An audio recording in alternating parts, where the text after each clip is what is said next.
ನಮಸ್ಕಾರ.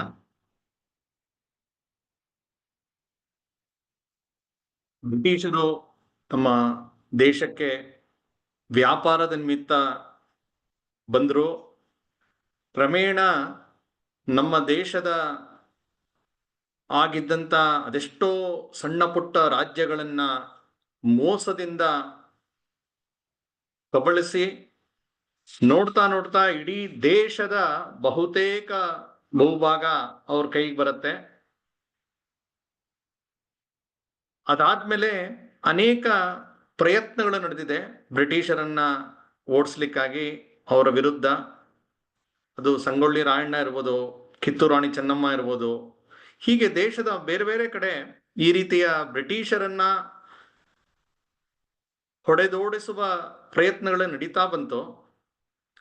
ಆದ್ರೆ ಇಡೀ ದೇಶ ಒಟ್ಟಾಗಿ ಸೇರಿ ಒಂದು ಒಕ್ಕೊರಲಿನಿಂದ ಪೂರ್ಣ ಶಕ್ತಿ ಹಾಕಿ ಮಾಡಿದಂತ ಪ್ರಯತ್ನ ಅಂತ ಹೇಳಿದ್ರೆ 1857ನೇ ಇಸ್ವಿಯ ಮಹಾಸಮರ. ಅದನ್ನ ಸಿಪಾಯಿ ದಂಗೆ ಅಂತ ಏನು ಬ್ರಿಟಿಷರು ಮುಚ್ಚಾಕಕ್ ಪ್ರಯತ್ನ ಮಾಡ್ತಾರೆ, ಅದನ್ನ ಮುಂದೆ ಸಾವರ್ಕರ್ ಅದು ಪ್ರಥಮ ಸ್ವಾತಂತ್ರ್ಯ ಸಂಗ್ರಾಮ ಅಂತ ಅವರು ಅದನ್ನ ಇತಿಹಾಸದ ದಾಖಲೆಗಳನ್ನ ಸಂಗ್ರಹಿಸಿ ಅವರು ಮೊದಲು ಹೇಳಿದವರು ಸಾವರ್ಕರ್. ಇಂತಹ ಒಂದು ಮಹಾಸಮರ ಸ್ವಲ್ಪ ಪೂರ್ತಿ ನಮ್ಮ ಯೋಜನೆಯಂತೆ ನಡೆದಿದ್ರೆ ನಮ್ಗೆ ಸ್ವಾತಂತ್ರ್ಯ 90 ವರ್ಷ ಮುಂಚೆನೆ ಬಂದ್ಬಿಡ್ತಾ ಇತ್ತು. 1947 ಬದಲು ಅದಕ್ಕೆ 90 ವರ್ಷ ಮುಂಚೆನೆ 1857ನೇ ಇಸ್ವಿಯಲ್ಲೇ ನಮಗೆ ಸ್ವಾತಂತ್ರ್ಯ ಬಂದ್ಬಿಡ್ತಾ ಇತ್ತು. ಆದ್ರೆ ಒಂದಷ್ಟು ನಮ್ಮಲ್ಲೂ ಇದ್ದಂತ ಲೋಪಗಳು ಬ್ರಿಟಿಷರಿಗೆ ಅನುಕೂಲ ಆಗಿ ಅವರು ಅದನ್ನ ದಮನ ಮಾಡ್ತಾರೆ. ಸುಮಾರು 1.5 ವರ್ಷದಲ್ಲಿ ಇಡೀ ದೇಶದಲ್ಲಿ ಆ ಒಂದು ಕಿಡಿ ಏನ್ ಎದ್ದಿತ್ತು ಆ ಎಲ್ಲವನ್ನೂ ಅವರು ದಮನ ಮಾಡ್ತಾರೆ. ಸಾವಿರಾರು ಸೈನಿಕರನ್ನ ಅವರು ಬಂಧನ ಮಾಡ್ತಾರೆ, ಅವ್ರನ್ನ ಕರಿನೀರು ಶಿಕ್ಷೆ ಕಳಿಸ್ತಾರೆ, ನೇಣಿಗೆ ಹಾಕ್ತಾರೆ. ಎಷ್ಟೊಂದ್ ಕಡೆ ಸಾರ್ವಜನಿಕರು ಓಡಾಡ್ತಕ್ಕಂಥ ರಸ್ತೆಯ ಎರಡೂ ಕಡೆ, ವಿಶೇಷವಾಗಿ ದಿಲ್ಲಿಯಿಂದ ಹೋಗ್ತಕ್ಕಂಥ ಎಲ್ಲಾ ರಸ್ತೆಗಳ ಎರಡೂ ಬದಿಯ ಮರಗಳಿಗೆ ಆ 1857ರ ಹೋರಾಟಗಾರರನ್ನ ಕೊಂದು ಅವರ ಹೆಣವನ್ನ ವಾರಾನ್ಗಟ್ಲೆ ನೇತಾಕಿರ್ತಾರೆ. ಅಂದ್ರೆ ಜನರಿಗೆ ಇದರಿಂದ ಭಯ ಆಗ್ಬೇಕು ಅಂತ. ಇಲ್ಲಿನ ಮದ್ರಾಸ್ ಸ್ಯಾಪರ್ಸ್ ಅಂತ ಏನಿದೆ, ಇಲ್ಲೇ 1,000ಕ್ಕೂ ಹೆಚ್ಚು ಜನರಿಗೆ ವಿಚಾರಣೆ ನಡೆಯುತ್ತೆ. ಅಂದ್ರೆ ಇಡೀ ದೇಶದಲ್ಲಿ ಆ ರೀತಿಯ ಒಂದು ದಮನ ಚಕ್ರವನ್ನ ಬ್ರಿಟಿಷರು ಮಾಡ್ತಾರೆ. 1858 ಮುಕ್ತಾಯ ಆಗೋಷ್ಟೊತ್ತಿಗೆ ಒಂದು ರೀತಿ ಇಡೀ ದೇಶದಲ್ಲಿ ಅವರ ಬ್ರಿಟಿಷರ ಒಂದು ಹಿಡಿತಕ್ಕೆ ಮತ್ತೆ ಭಾರತ ಬಂದ್ಬಿಟ್ಟಿರುತ್ತೆ. ಇಡೀ ದೇಶದಲ್ಲಿ ಒಂದು ರೀತಿಯ ಒಂದು ಬೂದಿ ಮುಚ್ಚಿದ ಕೆಂಡದ ವಾತಾವರಣ ಇರುತ್ತೆ. ಹೇಗೆ ಒಂದು ಕೆಂಡ ಇದೆ, ಅದರ ಮೇಲೆ ಬೂದಿ ಮುಚ್ಚಿದಾಗ ಮೇಲ್ನೋಟಕ್ಕೆ ಅದು ಶಾಂತವಾಗಿದೆ, ತಣ್ಣಗಾಗಿದೆ ಅಂತ ಅನ್ಸತ್ತೆ. ಆದ್ರೆ ಭಾರತದ ಸ್ಥಿತಿ ಅದೇ ರೀತಿ ಇತ್ತು. ಮೇಲ್ನೋಟಕ್ಕೆ ಎಲ್ಲ ಜನ ಹೆದರ್ಕೊಂಡ್ಬಿಟ್ಟಿದ್ದಾರೆ, ಇನ್ಯಾವತ್ತೂ ಸ್ವಾತಂತ್ರ್ಯದ ಹೋರಾಟದ ಪ್ರಯತ್ನವನ್ನ ಮಾಡಲ್ಲ, ಇನ್ನ ನಾವು ಹೇಳ್ಕೊಂಡು ಗುಲಾಮರಾಗಿ ಇರ್ತಾರೆ ಅಂತ ಮೇಲ್ನೋಟ ಕಾಣಿಸ್ತಾ ಇರುತ್ತೆ. ಆದ್ರೆ ಆ ರೀತಿ ಬೂದಿ ಮುಚ್ಚಿದ ಕೆಂಡದಿಂದ ಜ್ವಾಲಾಮುಖಿಯಂತೆ ಬಂದಂತವನು ವಾಸುದೇವ ಬಲವಂತ ಫಡ್ಕೆ. ಬ್ರಿಟಿಷರು ಊಹೆನೆ ಮಾಡ್ಕೊಳಕ್ ಆಗದೆ ಇರೋ ರೀತಿಯಲ್ಲಿ ಅವನು ಒಂದು ರೀತಿ ಜ್ವಾಲಾಮುಖಿಯಂತೆ ಬಂದು ಬ್ರಿಟಿಷರ ನಿದ್ದೆಯನ್ನ ಕೆಡಿಸ್ತಾನೆ. ಮುಂದಿನ ಸ್ವಾತಂತ್ರ್ಯ ಹೋರಾಟಕ್ಕೆ ಒಂದು ಹೊಸ ನಾಂದಿಯನ್ನ ಹಾಡಿದವನು ವಾಸುದೇವ ಬಲವಂತ ಫಡ್ಕೆ. ಮಹಾರಾಷ್ಟ್ರದ ರತ್ನಾಗಿರಿ ಜಿಲ್ಲೆಯ ಶಿರಡೋನ್ ಅಲ್ವಾ ಒಂದು ಸಾಮಾನ್ಯ ಒಂದು ಹಳ್ಳಿಯಲ್ಲಿ ಹುಟ್ಟಿದಂತ ಬಾಲಕ. ವಿಶೇಷವಾಗಿ ಅವನಿಗೆ ಅವರ ತಾತ ತುಂಬಾ ಪ್ರೇರಣೆ ಕೊಡ್ತಾರೆ. ಯಾಕೆಂದ್ರೆ ಅವರ ತಾತ ಅನಂತರಾವ್ ಫಡ್ಕೆ ಸ್ವತಃ ಅವರು ಕೂಡ 2ನೇ ಬಾಜಿರಾಯನ ಒಂದು ಸಮಯದಲ್ಲಿ ಅವನ ಜೊತೆ ಸೈನಿಕರಾಗಿರ್ತಾರೆ. ಕರ್ನಾಳ ಅನ್ನುವ ಒಂದು ಕೋಟೆ, ಆ ಕೋಟೆಗೆ ಕಿಲ್ಲೆದಾರ ಕೂಡ ಆಗಿರ್ತಾರೆ. ಆದರೆ ಯಾವಾಗ ಎರಡನೇ ಬಾಜಿರಾಯ ಅವನು ಸೋಲ್ತಾನೆ, ಮರಾಠರ ಪತನ ಆಗುತ್ತೆ 1818ನೇ ಇಸ್ವಿಯಲ್ಲಿ. ಇಡೀ ಮರಾಠರ ಒಂದು ಪತನವಾಗಿ ಪೂನಾದ ಶನಿವಾರ ವಾಡದಲ್ಲಿ ಬ್ರಿಟಿಷರ ಒಂದು ಯೂನಿಯನ್ ಜಾಕ್ ಅದು ಹಾರಾಟವಾಗುತ್ತೆ. ಆ ಸಮಯದಲ್ಲಿ ಈ ಕಾರ್ನಾಳ ಕೋಟೆಯಲ್ಲಿ ಕೂಡ ಇವ್ರಿಗೆ ಸೋಲಾಗಿ ಇವರು ಹಿಂದೆ ಸರಿಬೇಕಾಗತ್ತೆ. ವಾಸುದೇವ್ ಬಲವಂತ್ ಫಡ್ಕೆಯವರ ತಾತ. ಇವರು ತಾತ ತನ್ನ ಮೊಮ್ಮಗನನ್ನ ತನ್ನ ಭುಜದ ಮೇಲೆ ಕೂಡಿಸ್ಕೊಂಡು ಅಲ್ಲೆಲ್ಲ ಓಡಾಡಿಸ್ತಾ ಆ ಎಲ್ಲ ಕಥೆಗಳನ್ನು ಹೇಳ್ತಾ ಇರ್ತಾರೆ. ಚಿಕ್ಕ ಬಾಲಕ, 1845ನೇ ಇಸ್ವಿಲಿ ಅವನು ಹುಟ್ಟಿದ್ದು. ಒಂದು 6-7 ವರ್ಷದ ಬಾಲಕನಿಗೆ ಆ ಹೋರಾಟದ ಕಥೆಗಳನ್ನೆಲ್ಲ ಹೇಳ್ತಾ, ಯಾವ ಜಾಗದಲ್ಲಿ ಯುದ್ಧ ಮಾಡಿದ್ರು, ಯಾವ ಕಾರ್ನಾಳ ಕೋಟೆಯನ್ನ ಶಿವಾಜಿ ತುಂಬಾ ಮಹತ್ವಪೂರ್ಣವಾದಂತ ಕೋಟೆ ಅಂತ ಗುರುತಿಸಿರ್ತಾನೆ. ಹಿಂದೆ ಜೈಸಿಂಹನ ಜೊತೆ ಸಂಧಾನ ಮಾಡಿದಾಗ ಆ ಕೋಟೆಯನ್ನ ಕಳ್ಕೊಂಡಿರ್ತಾನೆ ಶಿವಾಜಿ. ಆದ್ರೆ ಆಗ್ರಾದಿಂದ ವಾಪಸ್ ತಪ್ಪಿಸ್ಕೊಂಡ್ ಬಂದಾಗ ಶಿವಾಜಿ ಆ ಕೋಟೆ ಬಹಳ ಮಹತ್ವಪೂರ್ಣದ್ದು ಅಂತ ಸ್ವತಃ ಬಂದು ಅವನೇ ಅದನ್ನ ವಾಪಸ್ ಮರುವಶ ಪಡೆದಿರ್ತಾನೆ. ಅಂತಹ ಒಂದು ಪ್ರಮುಖವಾದ ಕೋಟೆ. ಇದನ್ನೆಲ್ಲ ಕೇಳ್ತಾ ಕೇಳ್ತಾ ಎಲ್ಲೋ ಒಂದ್ ಕಡೆ ವಾಸುದೇವನಿಗೆ ಈ ಬ್ರಿಟಿಷರ ಒಂದು ವಿರುದ್ಧ ನಾವೆಲ್ಲರೂ ಸಂಘಟಿತರಾಗಬೇಕು, ಅವ್ರನ್ನ ಹೊರಗೆ ಕಳಿಸ್ಬೇಕು ಅನ್ನುವ ಸ್ವಾತಂತ್ರ್ಯದ ದಾಹ ಅದು ಬೀಜಾಂಕುರ ಆಗ್ಬಿಡುತ್ತೆ. ಅವರ ತಾತನ ಪ್ರಭಾವ ತುಂಬಾ ಜಾಸ್ತಿ, ಮತ್ತೆ ಅವರ ತಾಯಿಯ ಪ್ರಭಾವ ಇವನ ಮೇಲೆ ತುಂಬಾ ಇರುತ್ತೆ. ಒಂದ್ಸಲಿ ಅವರ ತಾತ ಬಿದ್ದು ಕಾಲು ಮುರ್ಕೊಂಡಿರ್ತಾರೆ.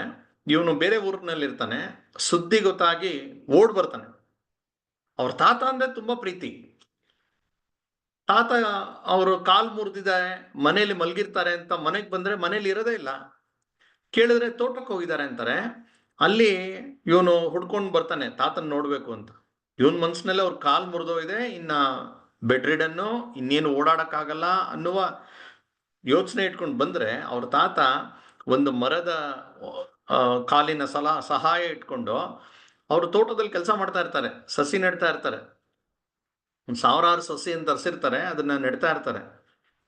ಇವನು ಹೋಗಿ ತನ್ನ ತಾತನನ್ನ ಪ್ರೀತಿಯಿಂದ ಮಾತಾಡಿಸ್ತಾನೆ. ಆಮೇಲೆ ಕೇಳ್ತಾನೆ, ಆಗ್ಲೇ ಅವ್ರಿಗೆ 85-90 ವರ್ಷ ಆಗಿತ್ತು.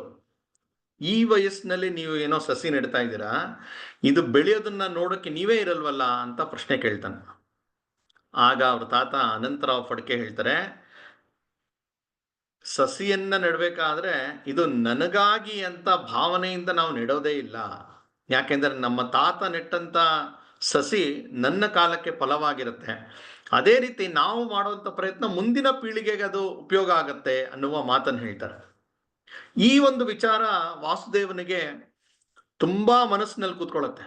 ಅಂದ್ರೆ ನಾವೇನೋ ಒಂದು ಪ್ರಯತ್ನ ಮಾಡಕ್ ಹೊರಟ್ರೆ ಅದರ ಫಲ ನಮ್ಮ ಮುಂದೆನೆ, ನಮ್ಮ ಕಣ್ಣು ಮುಂದೆನೆ ಸಿಗದೆ ಇರ್ಬೋದು, ಆದ್ರೆ ಮುಂದಿನ ಪೀಳಿಗೆಗೆ ಅದರಿಂದ ಹಿತ ಆಗತ್ತೆ ಅಂದ್ರೆ ನಾವು ಅದನ್ನ ಮಾಡಬೇಕು ಅನ್ನುವ ಒಂದು ವಿಚಾರ ಕೂಡ ಅವನ ತಲೆಯಲ್ಲಿ ಬಲವಾಗಿ ಕೂತ್ಕೊಳ್ಳುತ್ತೆ.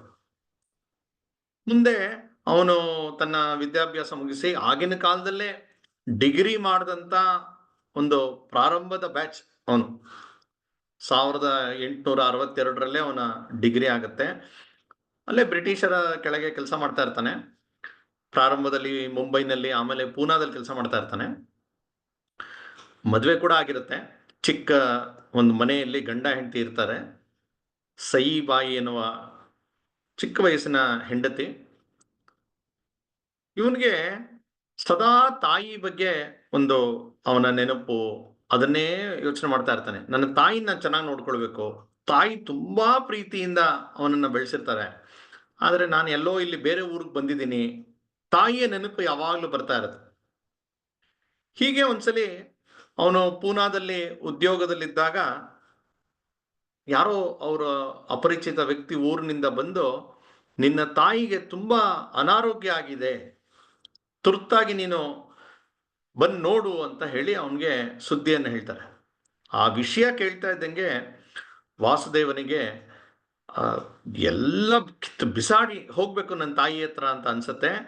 ತಕ್ಷಣ ಒಂದು ಚೀಟಿಯಲ್ಲಿ ರಜೆಗಾಗಿ ಅರ್ಜಿ ಬರೆದು ತನ್ನ ಮೇಲಧಿಕಾರಿ ಮುಂದೆ ಅವರ ಟೇಬಲ್ ಮೇಲೆ ಇಡ್ತಾನೆ. ಅವ್ರ ಮೇಲಧಿಕಾರಿ ಅದನ್ನ ನೋಡೋದೇ ಇಲ್ಲ. ಒಂದ್ ದಿವಸ ಆಗತ್ತೆ, ಪ್ರಾಯಶಃ ಗಮನಿಸಿಲ್ಲ, ನಾಳೆ ನೋಡ್ತಾರೆ ಅಂತ ಕಾಯ್ತಾ ಇರ್ತಾನೆ. 2ನೇ ದಿವಸ ಮತ್ತೆ ಅಲ್ಲಿ ಬೇರೆ ಕೆಲಸ ಮಾಡ್ತಾ ಇರ್ತಾರೆ. ಇವನ ರಜೆ ಚೀಟಿ ಬಗ್ಗೆ ಗಮನಿಸೋದೇ ಇಲ್ಲ. ಪ್ರಾಯಶಃ ಇವತ್ತು ಸಂಜೆ ಒಳಗೆ ನೋಡ್ಬೋದು ಅಂತ ಕಾಯ್ತಾ ಇರ್ತಾನೆ. 3ನೇ ದಿನ ಆಗತ್ತೆ, ಅವ್ರು ಅದ್ರ ವಿಷಯನೇ ಮಾತಾಡಲ್ಲ ಆ ಬ್ರಿಟಿಷ್ ಮೇಲಧಿಕಾರಿ. ಇವಂಗೆ ತಡ್ಕೊಳಕ್ಕೆ ಆಗಲ್ಲ. ಆಗ ಹೋಗಿ ಕೇಳ್ತಾನೆ, ಈ ತರ ನಾನು ರಜೆಗಾಗಿ ಅರ್ಜಿ ಇಟ್ಟಿದ್ದೆ, ನೀವು ಅದಕ್ಕೆ ಅನುಮತಿ ಕೊಟ್ಟಿಲ್ಲ, ಇನ್ನು ಕಾಯ್ತಾ ಇದ್ದೀನಿ ನಾನು ಅಂತ. ಅವರು ತಿರಸ್ಕಾರದಿಂದ ನಿಂಗೆ ರಜಾ ಎಲ್ಲ ಕೊಡೋಕ್ಕಾಗಲ್ಲ, ಹೋಗಿ ಕೆಲಸ ಮಾಡ್ಕೋ ಹೋಗು ಅಂತ ಗದರಿಸ್ತಾರೆ. ಒಂದು ಅವರ ತಾಯಿ ಬಗ್ಗೆ ವಿಪರೀತ ಅವನಿಗೆ ಆ ಒಂದು ಕಳಕಳಿ ಇತ್ತು. ಈಗ ಹುಷಾರಿಲ್ಲ ಅಂತ ಬೇರೆ ಸುದ್ದಿ ಬಂದಿದೆ. 3 ದಿವಸದಿಂದ ಕಾಯ್ತಾ ಇದ್ದಾನೆ. ಈ ರೀತಿ ಮಾತಾಡಿದಾಗ ಅವನಿಗೆ ಸಿಟ್ಟು ಬರುತ್ತೆ. ಆ ಅರ್ಜಿಯನ್ನು ಹರಿದಾಕಿ, ನೀವು ರಜಾ ಕೊಡ್ತಿರೋ ಬಿಡ್ತಿರೋ, ನಾನಂತೂ ಹೋಗ್ತೀನಿ ಅಂತ ಹೇಳಿ ಎದ್ನೋ ಬಿದ್ನೋ ಅಂತ ಓಡ್ತಾ ಒಂದು ಯಾವುದೋ ಟ್ರೈನ್ ಹಿಡಿದು, ಆ ಟ್ರೈನ್ನಲ್ಲಿ ಸ್ವಲ್ಪ ದೂರ ಹೋಗುತ್ತೆ, ಆಮೇಲೆ ಅಲ್ಲಿಂದ ಹಿಡಿದು ಓಡ್ಕೊಂಡು ತನ್ನ ಊರ್ ಕಡೆ ಬರ್ತಾನೆ. ಇನ್ನೇನು ಅವರ ಮನೆಗೆ ತಲುಪಬೇಕು ಅಷ್ಟೊತ್ತಿಗೆ ಅವ್ರ ತಾಯಿ ಆಗ್ಲೇ ಈ ದೇಹವನ್ನು ತ್ಯಜಿಸಿರ್ತಾರೆ. ಅವರ ಅವ್ರ ಕಡೆಯಲ್ಲಿ ಮಾತಾಡ್ಲಿಕ್ಕೆ ಕೂಡ ಅವನಿಗೆ ಅವಕಾಶ ಸಿಗಲ್ಲ. ತುಂಬಾ ಬೇಜಾರಾಗ್ಬಿಡುತ್ತೆ. ಸರಿ, ಅಲ್ಲಿ ಆ ಎಲ್ಲ ಕಾರ್ಯಗಳನ್ನ ಮುಗಿಸಿ 12 ದಿವಸ ಆದ್ಮೇಲೆ ವಾಪಸ್ ಬರ್ತಾನೆ. ಮತ್ತೆ ಅವನು ತನ್ನ ಉದ್ಯೋಗದಲ್ಲಿ ತಲ್ಲೀನ ಆಗ್ತಾನೆ. 1 ವರ್ಷ ಆಗತ್ತೆ. 1 ವರ್ಷ ಆದ್ಮೇಲೆ ಮತ್ತೆ ಆಕೆಯ ಶ್ರಾದ್ದ ಬರುತ್ತೆ. ಅವರ ತಂದೆ ಪತ್ರ ಬರೀತಾರೆ, ನಿನ್ನ ತಾಯಿಯನ್ನ ಕಡೆಗಾಲದಲ್ಲೂ ನಿಂಗೆ ನೋಡೋಕ್ಕಾಗ್ಲಿಲ್ಲ, ಕನಿಷ್ಠ ಅವಳ ಒಂದು ಮೊದಲನೇ ವರ್ಷದ ಶ್ರಾದ್ದ ಮಾಡ್ಲಿಕ್ಕಾಗಿ ಬಾ ನೀನು ಅಂತ ಹೇಳ್ತಾರೆ. ಮತ್ತೆ ಅದೇ ಕತೆ, ಅರ್ಜಿ ಹಾಕ್ತಾನೆ. ತಾಯಿ ಹುಷಾರಿಲ್ದಿದ್ದಾಗೆ ಕಳಿಸ್ದೇ ಇದ್ದವರು ಈ ಶ್ರಾದ್ದ ಅಂದ್ರೇನೆ ಅರ್ಥ ಆಗದೆ ಇರತಕ್ಕಂತ ಆ ಬ್ರಿಟಿಷ್ ಅಧಿಕಾರಿ, ಒಬ್ಬ ಕ್ರಿಶ್ಚಿಯನ್, ಹಿಂದೂ ದ್ವೇಷಿ, ಭಾರತದ ದ್ವೇಷಿ ಅವನು ತುಂಬಾ ತಾತ್ಸಾರದಿಂದ ಮಾತಾಡಿದಾಗ ಇವನ್ಗೆ ಭಾರ ಸಿಟ್ಟು ಬರುತ್ತೆ. ಎಲ್ಲ ಕಿತ್ತು ಬಿಸಾಡಿ ನಾನು ವಾಪಸ್ ಹೋಗ್ತೀನಿ ಅಂತ ಹೇಳಿ ಊರಿಗೆ ಬರ್ತಾನೆ. ಆದರೆ ಬಂದು ಈ ಶ್ರಾದ್ದದ ಕಾರ್ಯ ಎಲ್ಲ ಮುಗಿಯುತ್ತೆ. ಅವನ ತಲೆಯಲ್ಲಿ ಒಂದು ಬೀಜಾಂಕುರ ಆಗತ್ತೆ.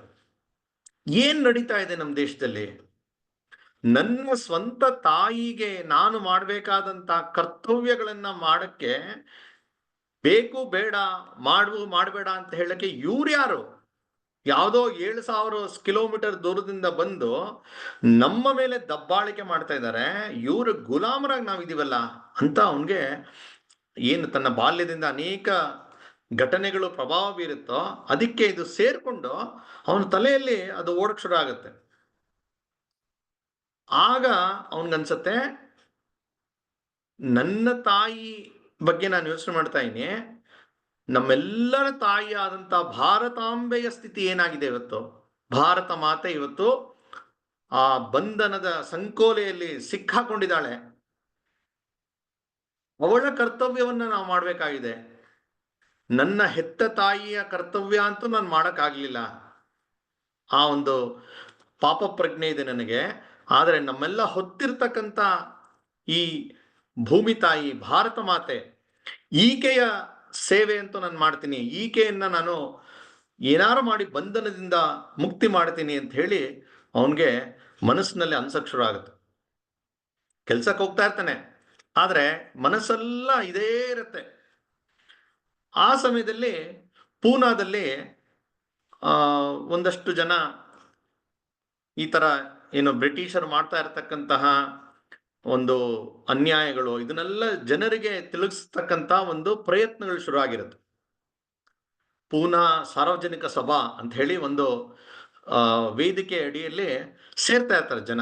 ಸೇರಿ ಅನೇಕರಿಗೆ ವಿಚಾರವನ್ನ ತಿಳಿಸ್ತಕ್ಕಂತಹ, ಜನರ ಜಾಗೃತಿ ಮಾಡತಕ್ಕಂಥ ಕೆಲಸ ಮಾಡ್ತಾ ಇರ್ತಾರೆ. ಅಲ್ಲಿಗೆ ಇವನು ಹೋಗಕ್ ಶುರು ಮಾಡ್ತಾನೆ. ಅಲ್ಲಿ ಗಣೇಶ ವಾಸುದೇವ ಜೋಶಿ ಅನ್ನುವ ಒಬ್ಬರು ಹಿರಿಯ ವ್ಯಕ್ತಿ, ಅವರೇ ಅದನ್ನ ನಡೆಸ್ತಾ ಇರ್ತಾರೆ. ಅವ್ರು ಎಷ್ಟು ಸಜ್ಜನ, ಸಮಾಜಮುಖಿಯಾಗಿ ಕೆಲಸ ಮಾಡ್ತಾ ಇರ್ತಾರೆ. ಸಾರ್ವಜನಿಕರಿಗಾಗಿ ಸದಾ ಒಂದು ಕಳಕಳಿಯಿಂದ ಕೆಲಸ ಮಾಡ್ತಕ್ಕಂಥ ಒಬ್ಬ ಹಿರಿಯ ವಕೀಲರು. ಅವ್ರ ಹೆಸರೇ ಸಾರ್ವಜನಿಕ ಕಾಕ ಅಂತ ಆಗಿರುತ್ತೆ. ಅವರ ಪ್ರಭಾವ ವಾಸುದೇವನ ಮೇಲೆ ತುಂಬಾ ಆಗತ್ತೆ. ಅಲ್ಲಿನ ಸಭೆಗಳಿಗೆ ಹೋಗಕ್ಕೆ ಶುರು ಮಾಡ್ತಾನೆ. ಅಲ್ಲಿ ಅನೇಕ ವಿಚಾರಗಳನ್ನ ಹೇಳ್ತಾ ಇರ್ಬೇಕಾದ್ರೆ ನಮ್ಮ ಭಾರತದ ಹಿರಿಮೆ ಗರಿಮೆ ಅದೇನೇನು ಕಳ್ಕೊಂಡ್ವಿ ನಾವು ಇದನ್ನೆಲ್ಲ ತಿಳ್ಕೊಳ್ತಾ ಹೋಗ್ತಾರೆ. ಅದ್ರ ಜೊತೆಗೆ ಅಲ್ಲಿಗೆ ಟ್ರಾನ್ಸ್ಫರ್ ಆಗಿ ಬಂದಂತಹ ಮಹಾದೇವ ಗೋವಿಂದ ರಾನಡೆ ಅವರು ಕೂಡ ಲಾಯರು. ಅವರು ಭಾಷಣ ಮಾಡ್ತಾ ಇರ್ತಾರೆ ಬಂದು. ಅವರು ವಿಶೇಷವಾಗಿ ಹೇಗೆ ಬ್ರಿಟಿಷರು ಇಲ್ಲಿನ ಸಂಪತ್ತನ್ನ ಎಲ್ಲ ಲೂಟಿ ಮಾಡಿ ಹೋಗಿ ಇಂಗ್ಲೆಂಡ್ನಲ್ಲಿ ಅವರು ಉದ್ಯೋಗಗಳನ್ನ ಬೆಳೆಸ್ತಾ ಇದ್ದಾರೆ, ಏನು ಇಂಡಸ್ಟ್ರಿಯಲೈಸೇಷನ್ ಅಂತಾರಲ್ಲ ಅದೆಲ್ಲ ಆಗ್ತಾ ಇದೆ, ಅಲ್ಲಿ ಶ್ರೀಮಂತರಾಗ್ತಾ ಇದ್ದಾರೆ, ಇಲ್ಲಿ ನಾವು ಬಡವರಾಗ್ತಾ ಇದ್ದೀವಿ. ಈ ರೀತಿ ಆರ್ಥಿಕವಾಗಿ ಬ್ರಿಟಿಷರು ಮಾಡ್ತಾ ಇರ್ತಕ್ಕಂಥ ವಿಚಾರಗಳನ್ನ ಅವರು ಗಮನಕ್ಕೆ ತರ್ತಾ ಇರ್ತಾರೆ. ಆದ್ರೆ ಅವರು ಇದನ್ನೆಲ್ಲ ಹೇಳ್ತಾ ಇದ್ರು ಕೂಡ ಬ್ರಿಟಿಷರನ್ನು ವಿರೋಧ ಮಾಡ್ತಾ ಇರಲ್ಲ ನೋಡಿ. ಆತರ ಅಂದ್ರೆ ಇಬ್ಬಂದಿತನ ಅಂತ ಎಲ್ಲ ವಿಚಾರ ತುಂಬಾ ಮಾಹಿತಿಯುಕ್ತವಾಗಿ ಹೇಳ್ತಾ ಇರ್ತಾರೆ. ಆದ್ರೆ ಬ್ರಿಟಿಷರನ್ನ ವಿರೋಧ ಮಾಡುವ ವಿಚಾರ ಹೇಳ್ತಾರಲ್ಲ, ಅಥವಾ ಬ್ರಿಟಿಷರ ತಪ್ಪು ಅಂತ ಹೇಳುವ ಧೈರ್ಯ ಇರಲ್ಲ ಅವ್ರಿಗೆ. ಇವನು ಅದನ್ನ ಗುರುತಿಸ್ತಾ ಇರ್ತಾನೆ, ಅಂದ್ರೆ ಅವ್ರು ಕೊಟ್ಟಂತ ಮಾಹಿತಿ ತಗೊಳ್ತಾನೆ, ಆದ್ರೆ ಅವರ ನಿಲುವು ಬಗ್ಗೆ ಕೂಡ ಇವನ್ಗೆ ಒಂದು ಸರಿಯಾದಂತ ಒಂದು ಕ್ಲಾರಿಟಿ ಇರುತ್ತೆ. ನೋಡಿ, ಇವರೆಲ್ಲ ಹೇಳ್ತಾ ಇದ್ದಾರೆ, ಆದ್ರೆ ಬ್ರಿಟಿಷರ ಬಗ್ಗೆ ಹೇಳಕ್ ಧೈರ್ಯ ಮಾಡ್ತಾ ಇಲ್ಲ, ಅಥವಾ ಬ್ರಿಟಿಷರ್ ಇಲ್ಲಿಂದ ಹೋಗ್ಬೇಕು ಅಂತ ಅಪ್ಪಿತಪ್ಪನು ಹೇಳ್ತಾ ಇರಲ್ಲ ಅವರು. ಅವರೆಲ್ಲ ಏನು ಯೋಚನೆ ಮಾಡ್ತಾ ಇದ್ರು ಅಂದ್ರೆ, ಬ್ರಿಟಿಷರು ಸ್ವಲ್ಪ ನಮ್ಮ ಬಗ್ಗೆ ಕರುಣೆ ಕೊಡಬೇಕು, ಕರುಣೆ ತೋರಿಸ್ಬೇಕು, ನಮಗೂ ಸ್ವಲ್ಪ ಜವಾಬ್ದಾರಿ ಕೊಡಬೇಕು, ನಮಗೂ ಒಂದು ಅಧಿಕಾರ ಕೊಡಬೇಕು, ಈ ರೀತಿಯ ಮಾತುಕತೆ ನಡೀತಾ ಇರುತ್ತೆ. ಇದ್ರ ಮಧ್ಯದಲ್ಲಿ ಸ್ವದೇಶಿಯ ವಿಚಾರ ಶುರು ಆಗತ್ತೆ. ಬ್ರಿಟಿಷರ ವಸ್ತುಗಳನ್ನ ಬಹಿಷ್ಕಾರ ಮಾಡಬೇಕು ಅಂತ ಹೇಳಿ ವಾಸುದೇವ ಕೂಡ ಆಗಿನ ಎಲ್ಲ ಸಭೆಯಲ್ಲಿದ್ದಂಥವರೆಲ್ಲರ ಜೊತೆ ಸ್ವದೇಶಿ ವ್ರತವನ್ನ ಸ್ವೀಕಾರ ಮಾಡ್ತಾನೆ. ಅವನ ಉಡುಪು, ಅವನ ಊಟ, ಮಾತುಕತೆ ಎಲ್ಲದರಲ್ಲೂ ಸ್ವದೇಶಿತನ ಪ್ರಾರಂಭ ಆಗುತ್ತೆ. ಅಂದ್ರೆ ತುಂಬಾ ಮುಂದೆ ಗಾಂಧೀಜಿಯವರು ಸ್ವದೇಶಿ ವ್ರತವನ್ನು ಮಾಡ್ತಾರೆ. ಆದ್ರೆ 1871-72 ಸಮಯದಲ್ಲೇ ಸಾರ್ವಜನಿಕ ಸಭಾದಲ್ಲಿ ಈ ರೀತಿಯ ಯೋಚನೆಗಳು ಮಾಡ್ತಾರೆ. ಹೀಗೆ ಇವನ ಒಂದು ಜೀವನ ಒಂದು ಅನೇಕ ಸಂಗತಿಗಳು ಸೇರ್ಕೊಳ್ತಾ ಇವನ ವ್ಯಕ್ತಿತ್ವವನ್ನ ಒಂದು ದಿಕ್ಕಿನೆಡೆಗೆ ತಗೊಂಡೋಗ್ತಾ ಹೋಗುತ್ತೆ. ಇದ್ರ ಜೊತೆಗೆ ಅವನು ಸ್ವತಃ ತುಂಬಾ ಆಧ್ಯಾತ್ಮಿಕ ವ್ಯಕ್ತಿ. ಅವನು ಅಲ್ಲೇ ಒಬ್ಬರ ಗುರುಗಳ ಹತ್ರ ಹೋಗಿ ಸಂಸ್ಕೃತ ಕಲಿತಾನೆ, ಪುರುಷ ಸೂಕ್ತ ಕಲಿತಾನೆ, ಅನೇಕ ವೇದ ಮಂತ್ರಗಳನ್ನು ಕಲಿತಾನೆ. ಮತ್ತೆ ದತ್ತಾತ್ರೇಯ ಇವನ ಒಂದು ಆರಾಧ್ಯ ದೇವ, ನಿತ್ಯ ಅದರ ಪೂಜೆ ಮಾಡ್ತಾ ಇರ್ತಾನೆ. ಈ ರೀತಿ ಆಧ್ಯಾತ್ಮಿಕವಾಗಿಯೂ ಕೂಡ ಅವನು ಸಾಧನೆ ಮಾಡ್ತಾ ಇರ್ತಾನೆ. ಜೊತೆಗೆ ಸಾಮಾಜಿಕವಾಗಿ ಈ ರೀತಿ ಆಗ್ತಾ ಇರ್ತಕ್ಕಂಥ ವಿಚಾರದ ಕುರಿತಾಗಿ ಅವನಲ್ಲಿ ಆ ಬೆಂಕಿ ಅದು ಉರಿಯಕ್ಕೆ ಶುರು ಆಗಿರುತ್ತೆ. ಸೊ ಏನ್ ಮಾಡ್ಬೇಕು ಅಂತ ಪ್ರಶ್ನೆ. ಇದ್ರ ಮಧ್ಯೆ ಬ್ರಿಟಿಷರು ಮಾಡ್ತಾ ಇದ್ದಂತ ಅನ್ಯಾಯಗಳನ್ನ ಹೆಚ್ಚೆಚ್ಚು ತಿಳಿದು ಜನರಿಗೆ ತಿಳಿಸ್ತಕ್ಕಂಥ ಕೆಲಸವನ್ನು ಮಾಡ್ತಾನೆ. ಅವರು ವಿಶೇಷವಾಗಿ ಮತಾಂತರ, ಯಾಕೆಂದ್ರೆ ಎಲ್ಲೆಲ್ಲಿ ಬ್ರಿಟಿಷರು ಬಂದ್ಯಾರೋ ಅಲ್ಲಿ ಮತಾಂತರ ಮಾಡಕ್ಕೆ ಒಂದು ಅನುಕೂಲಕರ ವಾತಾವರಣ. ನೋಡಿ ಎಷ್ಟು ಮಟ್ಟಿಗೆ ಅಂತ ಹೇಳಿದ್ರೆ, ಸ್ವಾತಂತ್ರ್ಯ ನಮಗೇನ್ ಬಂತು 47ನೇ ಇಸ್ವಿ ತನಕನೂ ಬ್ರಿಟಿಷ್ ಸರ್ಕಾರದಲ್ಲಿ ಈ ಕ್ರಿಶ್ಚಿಯಾನಿಟಿ ಪ್ರಸಾರ ಮಾಡಕ್ಕಾಗಿ ಒಂದು ಮಿನಿಸ್ಟ್ರಿ ಇತ್ತು, ಒಂದು ಡಿಪಾರ್ಟ್ಮೆಂಟ್. ಸರ್ಕಾರನೇ ಸ್ಪಾನ್ಸರ್ ಮಾಡಿ ಎಲ್ಲ ಕಡೆ ಮತಾಂತರ ಮಾಡಿಸ್ತಾ ಇರುತ್ತೆ. ಸೊ ಇದ್ರ ಕುರಿತಾಗಿ ಕೂಡ ಇವನ್ಗೆ ಒಂದು ಅವನ ಗಮನ ಸರಿಯುತ್ತೆ. ಹಾಗಾಗಿ ಅನೇಕ ಕಡೆ ಎಲ್ಲಿ ಮತಾಂತರ ಮಾಡ್ತಾ ಇದಾರೆ ಅಂತ ಗೊತ್ತಾಯ್ತು ಅಂತ ಹೇಳಿದ್ರೆ ತಕ್ಷಣ ಅಲ್ಲಿಗೆ ಹೋಗಿ ಧಾವಿಸಿ ಆ ಪಾದ್ರಿಗಳನ್ನ ಛೀಮಾರಿ ಹಾಕಿ ಗಲಾಟೆ ಮಾಡಿ ಅವ್ರನ್ನ ವಾಪಸ್ ಕಳಿಸ್ತಾ ಇರ್ತಾನೆ. ಜನರಿಗೆ ಇದ್ರ ಬಗ್ಗೆ ತಿಳಿಸ್ತಕ್ಕಂತ ಒಂದು ಪ್ರಯತ್ನ ಮಾಡ್ತಾನೆ. ಹೀಗೆ ಅವನ್ಗೆ ಇದು ಏನ್ ಮಾಡ್ಬೇಕು ಅಂತ ಪ್ರಯತ್ನ ಮಾಡ್ತಾ ಇರ್ಬೇಕಾದ್ರೆ ಒಂದು 4 ರೀತಿಯಲ್ಲಿ ಇದನ್ನ ಮಾಡ್ಬೇಕು ಪ್ರಯತ್ನ ಅಂತ ಅನ್ಸುತ್ತೆ. ಮೊದಲು ಸಣ್ಣ ಮಕ್ಕಳು, ಅವ್ರಿಗೆ ನಮ್ಮ ಸಂಸ್ಕೃತಿಯ ಬಗ್ಗೆ, ನಮ್ಮ ಧರ್ಮದ ಬಗ್ಗೆ, ನಮ್ಮ ರಾಷ್ಟ್ರದ ಬಗ್ಗೆ ಸರಿಯಾಗಿ ತಿಳಿಸ್ಕೊಡ್ದೇರೆ ಮುಂದಿನ ಪೀಳಿಗೆ ತಯಾರಾಗಲ್ಲ. ಅಂದ್ರೆ ಇನ್ನೊಂದು 25 ವರ್ಷ ಆದ್ಮೇಲೆ ಸಮಾಜ ಹೇಗಿರ್ಬೇಕು ಅಂದ್ರೆ, ಇವತ್ತಿನ ಶಾಲಾ ಶಿಕ್ಷಣ ಆ ರೀತಿ ಇರಬೇಕು. ಯಾಕಂದ್ರೆ ಬ್ರಿಟಿಷರು ನಡೆಸ್ತಾ ಇದ್ದಂತಹ ಏನು ಆ ಶಾಲೆ ಇದೆ, ಅದರಲ್ಲಿ ಎಲ್ಲ ಅವ್ರಿಗೆ ಬೇಕಾದಿದ್ದೇ ಹೇಳ್ಕೊಡ್ತಾ ಇದ್ರು. ಹಾಗಾಗಿ ಇವನು ಆಗಿನ ಕಾಲದಲ್ಲೇ ನೋಡಿ ಎಷ್ಟು ಪ್ರಯತ್ನಗಳು ಮಾಡಿದ್ದಾನೆ ಅಂದ್ರೆ, ಮಕ್ಕಳಿಗೆ ಸಂಸ್ಕಾರ ಸಿಗಬೇಕು, ಸರಿಯಾದಂತ ಶಿಕ್ಷಣ ಸಿಗಬೇಕು ಅಂತೇಳಿ ಒಂದು ಶಾಲೆಯನ್ನೇ ಪ್ರಾರಂಭ ಮಾಡ್ತಾನೆ, ಪೂನಾ ನೇಟಿವ್ ಇನ್ಸ್ಟಿಟ್ಯೂಷನ್ ಅಂದ್ಬಿಟ್ಟು. ಇವನು ಪಾಠ ಮಾಡ್ತಾ ಇರ್ತಾನೆ, ಒಂದಷ್ಟು ಜನನ ರಾಷ್ಟ್ರೀಯ ಚಿಂತನೆ ಇರ್ತಕ್ಕಂಥವ್ರನ್ನ ಅಧ್ಯಾಪಕರಾಗಿಡ್ತಾನೆ, ಶಾಲೆ ಕೂಡ ನಡ್ಸಕ್ ಶುರು ಮಾಡ್ತಾನೆ. ಇನ್ನ ಮಕ್ಕಳು ಯುವಕರಲ್ಲಿ ಸ್ವಲ್ಪ ದೇಶಭಕ್ತಿ ಜಾಗೃತಿ ಆಗ್ಬೇಕು, ಅದಕ್ಕೆ ಒಂದು ಪ್ರಯೋಗ ಶುರು ಮಾಡ್ತಾನೆ. ಏನಂದ್ರೆ ಪ್ರಭಾತ್ ಪೇರಿ ಅಂತ ಹೇಳ್ತಾರೆ. ಅದೇ ಮೆರವಣಿಗೆ ದಿನ ಬೆಳಗ್ಗೆ ಅಥವಾ ವಾರದಲ್ಲಿ 2-3 ದಿವಸ ಎಲ್ಲ ಮಕ್ಕಳು, ಹೈಸ್ಕೂಲು ಕಾಲೇಜ್ ವಿದ್ಯಾರ್ಥಿಗಳು ಸೇರಿ ಅವರು ಮೆರವಣಿಗೆ ಹೋಗ್ಬೇಕು. ಮೆರವಣಿಗೆ ಹೋಗ್ತಾ ದೇಶಭಕ್ತಿ ಗೀತೆಗಳನ್ನು ಹೇಳಬೇಕು, ಅಥವಾ ಅಭಂಗಗಳನ್ನು ಹೇಳಬೇಕು, ಅಥವಾ ಸಮರ್ಥ ರಾಮದಾಸರ ದೋಹ ಅದನ್ನು ಹೇಳಬೇಕು. ಈ ರೀತಿ ಒಟ್ಟು ಜನರಿಗೆ ಈ ರೀತಿಯ ಒಂದು ವಾತಾವರಣ ಸೃಷ್ಟಿ ಆಗ್ಬೇಕು ಅಂತ ಹೇಳಿ ಪ್ರಭಾತ್ ಪೇರಿಗಳನ್ನು ಪ್ರಾರಂಭ ಮಾಡ್ತಾರೆ. ಇದು 2ನೇದಾಯ್ತು. ಇನ್ 3ನೇದು ಯುವಕರಿಗೆ ಅಥವಾ ಸಮಾಜಕ್ಕೆ ಸ್ವಾತಂತ್ರ್ಯ ಹೋರಾಟ ಯಾತಕ್ಕೆ ಮುಖ್ಯ, ಯಾತಕ್ಕೆ ಭಾರತ ಸ್ವತಂತ್ರವಾಗಬೇಕು ಅಂತ ತಿಳಿಸ್ಬೇಕಲ್ಲ, ಅದಕ್ಕೆ ಭಾಷಣಗಳನ್ನ ಮಾಡ್ಬೇಕು, ಎಲ್ಲ ಕಡೆ ಹೋಗಿ ಅದ್ರ ಬಗ್ಗೆ ತಿಳಿಸ್ಕೊಡ್ಬೇಕು. ನೋಡಿ, ಈ ಎಲ್ಲಾ ಯೋಚನೆಗಳು ಕೂಡ ಮೊಟ್ಟ ಮೊದಲಿಗ ವಾಸುದೇವ್ ಬಲ್ವನ್ ಫಡ್ಕೆ. ಇದಾದ್ಮೇಲೆ ತುಂಬಾ ಜನ ಅದನ್ನ ಮಾಡಿದ್ದಾರೆ. ಇವನು ಹೇಗ್ ಮಾಡ್ತಾ ಇದ್ದ ಅಂದ್ರೆ, ಒಂದ್ಸಲಿ ಬರ್ತಾನೆ ಪೂನಾದ ಶನಿವಾರ ವಾಡ. ಪೂನಾ ನೋಡಿರ್ತಕ್ಕಂಥವ್ರು ಗೊತ್ತಿರುತ್ತೆ, ಒಂದು ದೊಡ್ಡ ಕೋಟೆ. ಅದೇ ಮುಂಚೆ ಒಂದು ಕೇಂದ್ರ ಆಗಿತ್ತು, ಪೇಶ್ವೆಯರ ಕಾಲದಲ್ಲಿ ದೊಡ್ಡ ಒಂದು ಪ್ರಮುಖ ಅರಮನೆ. ಅಲ್ಲಿ ಸುತ್ತಮುತ್ತ ಎಲ್ಲಾ ರಸ್ತೆಗಳಲ್ಲಿ ಟೊಮಟೆ ಇಟ್ಕೊಂಡು ಟೊಮಟೆ ಬಾರಿಸ್ತಾ ಶಬ್ದ ಮಾಡ್ತಾ ಹೋಗ್ತಾನೆ. ಇವತ್ತು ಸಾಯಂಕಾಲ ಇಲ್ಲಿ ಭಾಷಣ ಇರುತ್ತೆ, ಎಲ್ಲರೂ ಸೇರ್ಬೇಕು ಅಂತ ಹೇಳಿ ಜನರಿಗೆಲ್ಲ ಹೇಳ್ತಾ ಹೋಗ್ತಾನೆ. ಸುತ್ತಮುತ್ತಲಿಂದ ಎಲ್ಲಾ ರಸ್ತೆಗಳಲ್ಲೂ ಓಡಾಡ್ತಾ ಸೋಮಾರ್ಪೇಟೆ, ತುಳಸಿ ಬಾಗ್, ಶನಿವಾರ ವಾಡ ಸುತ್ತಮುತ್ತ ಎಲ್ಲಾ ಕಡೆ ಬೆಳಗ್ಗೆಯಿಂದ ಸಂಜೆ ಅದೇ ಕೆಲಸ. ಸಾಯಂಕಾಲ ಎಲ್ರು ಜನ ಸೇರ್ತಾರೆ. ಯಾರ್ದು ಭಾಷಣ? ಇವಂದೇ ಭಾಷಣ. ನೋಡಿ, ಅವಂದೇ ಭಾಷಣ, ಅವಂದೇ ಪ್ರಚಾರ, ಅವನೇ ಸಂಪರ್ಕ. ಸಂಜೆ ಜನ ಸೇರ್ತಾರೆ. ಅಲ್ಲಿ ತುಂಬಾ ಒಂದು ವೈಚಾರಿಕವಾಗಿ ಮತ್ತು ಭಾವನಾತ್ಮಕವಾಗಿ ಜನರಿಗೆ ಭಾರತ ಸ್ಥಿತಿ ಏನಿದೆ ಅಂತ ಜನರಿಗೆ ತಿಳಿಸ್ಕೊಡ್ತಕ್ಕಂಥ ಕೆಲಸ ಮಾಡ್ತಾರೆ. ಈಗ ಬರೀ ಶನಿವಾರ ವಾಡ ಅಲ್ಲ, ಇಡೀ ಪೂನಾದ ಬೇರೆ ಬೇರೆ ಜಾಗದಲ್ಲಿ ಸುತ್ತಮುತ್ತಲಿನ ಅನೇಕ ಊರುಗಳಿಗೆ ಇವನು ಹೋಗ್ತಾನೆ, ಜನರನ್ನ ಜಾಗೃತಿ ಮಾಡಬೇಕು ಅಂತ. ಈ ರೀತಿಯ ಒಂದು ಪ್ರಯತ್ನ ಆಗುತ್ತೆ. ಇನ್ನು 4ನೇ ಪ್ರಯತ್ನ, ಇದೆಲ್ಲ ಮಾಡ್ತಾ ಇದ್ದರ ಜೊತೆಗೆ ಯುವಕರನ್ನ ಸೇರಿಸಿ ಒಂದು ಕ್ರಾಂತಿಕಾರಿ ಸಂಘಟನೆ ಮಾಡಬೇಕು. ಯಾಕಂದ್ರೆ ಇದೆಲ್ಲ ಜನರಿಗೆ ತಿಳಿಸ್ಕೊಡೋದ್ ಜೊತೆಗೆ ಯುವಕರು ಹೋರಾಟಕ್ಕೆ ಸಿದ್ಧ ಆಗ್ಬೇಕು ಅಂತಂದ್ರೆ ಅವ್ರಿಗೆ ಟ್ರೈನಿಂಗ್ ಕೊಡಬೇಕು ಅಂತ ಹೇಳಿ ಆ ಒಂದು ಕೆಲಸವನ್ನು ಶುರು ಮಾಡ್ತಾನೆ. ಹೀಗೆ 4 ರೀತಿ ಕೆಲಸ. ಆ 4ನೇದಂತೂ ಇವನಿಗೆ ತುಂಬಾ ಹತ್ತಿರವಾದ ಅಥವಾ ಮಹತ್ವವಾದ ಕೆಲಸ. ಯುವಕರನ್ನ ಸೇರಿಸಿ ಅವ್ರಿಗೆ ಕತ್ತಿ ವರ್ಸೆ, ಕುದುರೆ ಮಾಡೋಂಥದ್ದು, ಗನ್ ಬಳಸುವಂಥದ್ದು, ಈ ರೀತಿ ಅವ್ರಿಗೆ ಸೈನಿಕ ಶಿಕ್ಷಣವನ್ನು ಕೊಡಕ್ ಶುರು ಮಾಡ್ತಾನೆ.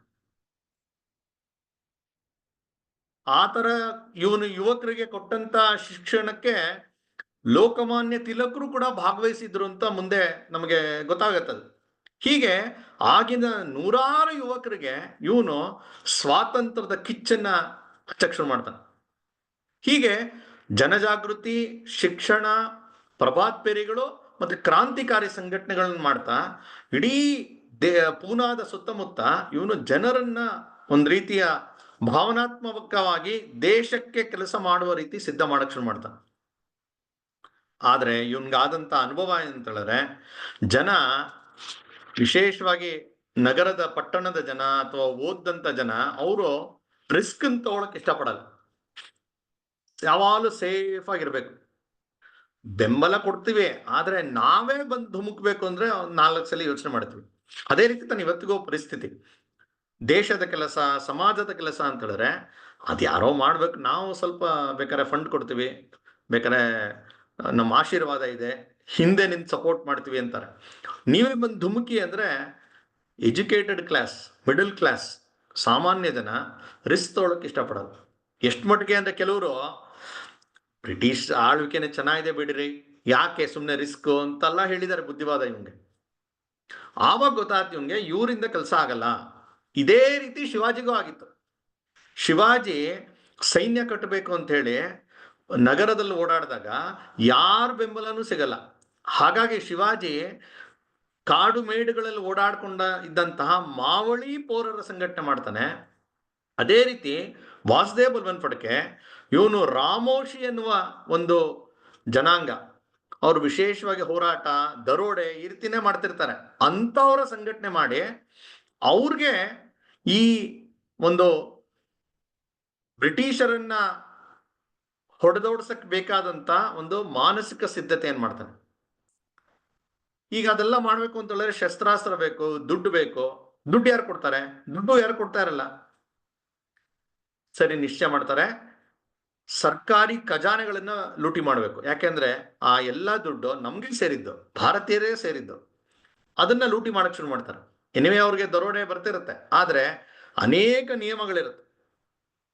ಅಲ್ಲಿ ಯಾವುದೇ ಹೆಣ್ಮಕ್ಳಿಗೆ ತೊಂದರೆ ಕೊಡಬಾರ್ದು, ಯಾವುದೇ ದುಡ್ಡನ್ನ ಕೇವಲ ಇದಕ್ಕೆ ಮಾತ್ರ ಬಳಸಬೇಕು ಅನ್ನುವ ನಿಯಮಗಳೊಂದಿಗೆ ದರೋಡೆ ಒಂದಷ್ಟೊಂದು ಮಾಡ್ತಾರೆ.